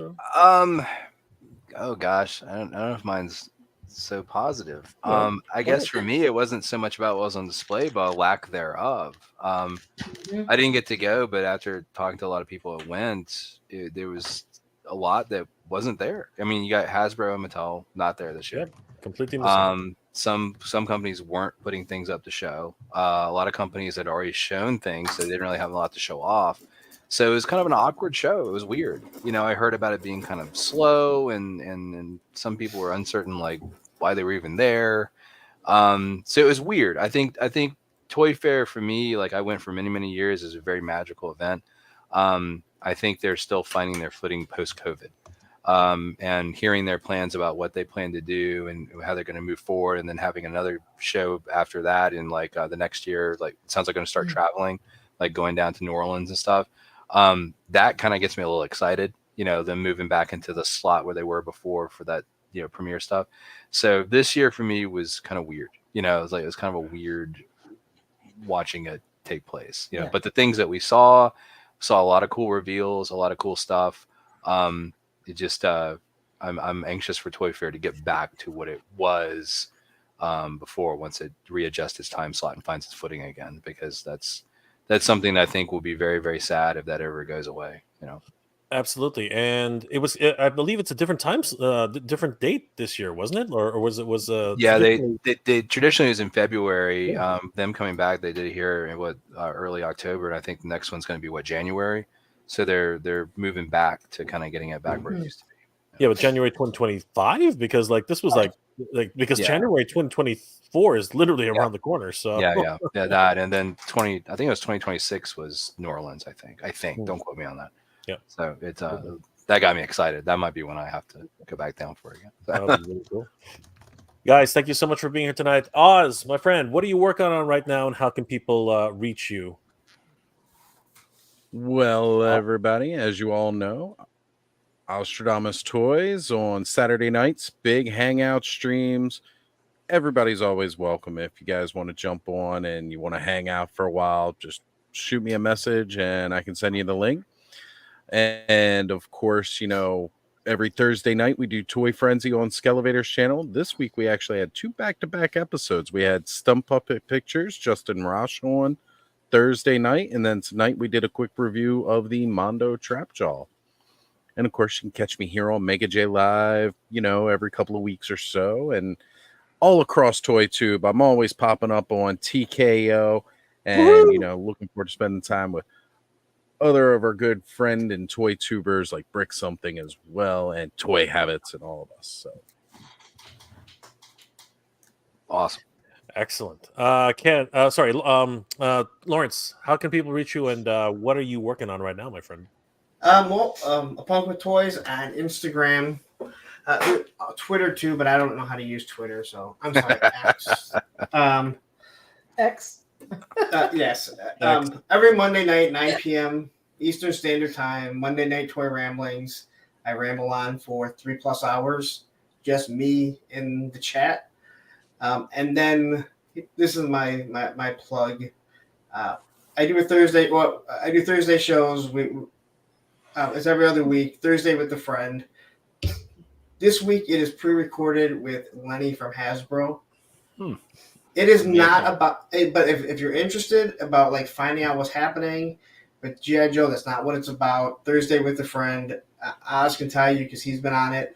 It is specifically about just getting to know people that are in my community that have helped support me. So it's really finding out about Lenny from his childhood through high school and going to school, being in a band, working in a graveyard, and we do talk some Joe. But if you're looking for me to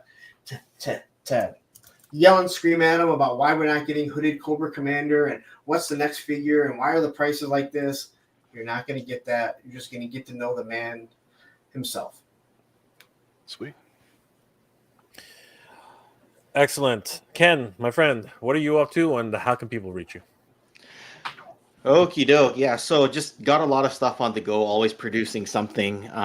As Toy Sorceress mentioned, G.I. Joe, History of G.I. Joe 85 is done. It's getting into the queue, and History of G.I. Joe 84 is also done. Doing some of the independent toy stuff. I've got a video where I basically go over one figure from each of the independent O-ring lines. That's going to come out probably sometime in November. And also Delta 17, the shipment is coming. It will, the 11 unique figures are going to be landing next month, and we'll hopefully start packing orders and try to get things out before Christmas if we can. And other than that, you can just find me on all my friends' channels, the ones Oz mentioned, and then some. So, yeah, that's that, I guess. And of course, sorry. As for being having no opinion about the repaints whatsoever, I just tackle onto a comment earlier. I grew up buying Thundercracker, Skywarp, and Starscream all the time. Every time Transformers came out, and having by Ironhide and Ratchet. So I'm not saying it's okay, but I think I got kind of blinded to it at a very young age. So anyway, I just wanted to say that. What are toys without repaints? Come on, it's a staple. It's a staple. As a matter of fact, Val Staples, my friend, What can we Good expect? segue, Jay. Segue. That was a good way. That was a good one, right? What can we expect? Any tidbits? Anything you can give us? Not much. I like I said, if you follow Pixel Dan, anybody out there, just stay tuned. He's gonna have a cool announcement here with a pre-sale soon after, hopefully within the next month. Other than that, it's just planning for PowerCon, and I asked everybody out there if you want to come to PowerCon and you're excited about it, or if you've been and you're excited about it, just please help keep the excitement alive, and please keep talking about it. It's one of those things where the more people talk about it, the more excited they get. So when 2025 rolls around, it'll be a lot of anticipation and a lot of happy people running around having a good time hanging out with each other. So that's what I'm shooting for. Oh my God, I'm so excited. You have no idea, Val. I'm seriously excited. Guys, I want to thank everybody. Oh, and yeah, I will say, I don't mean to cut you off, but I mean, I don't know if you've told them, but I mean, you and I talked about something, and Jay's going to help me out with something at PowerCon, so I'm pretty happy about that. So you told me not to talk about it. Well, no, more details will be revealed. So just not tonight. Well, we got something, I guess, because I wasn't going to talk about it. I guess Val decided. So something is coming. We don't know what it is, but we'll like it. I got him working registration. So apparently, I'm gonna be working. He's gonna work me hard. He's gonna be working. Yeah, I'm willing to work. Well, there you go, guys. On that bombshell, we're definitely need a booth, so we'll talk, Val. Okay, awesome. Yeah, right. We are. Gotta make some space for Ken, Val. Yeah. You have. Hey, man. Actually need 2 booths, but we'll get into it. Oh, 2017 and then your stuff, right, Ken? We have 2 booths for Joe Fest, and we were supposed to contact you for PowerCon, and I said, "Sorry, Steve, I don't know the guy." And then, like 2 hours ago, they're like, "Hey, you want to come on?" I'm like, "Okay." And there you were. Hey, that works out well. So. It's always an absolute pleasure being able to hang out with such amazing content creators, and of course Val Staples.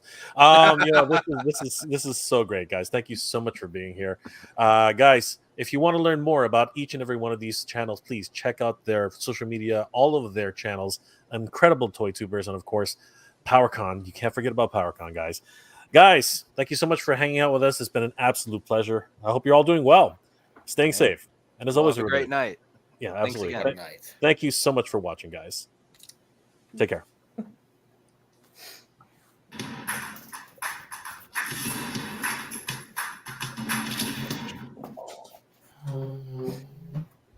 Chairs, we can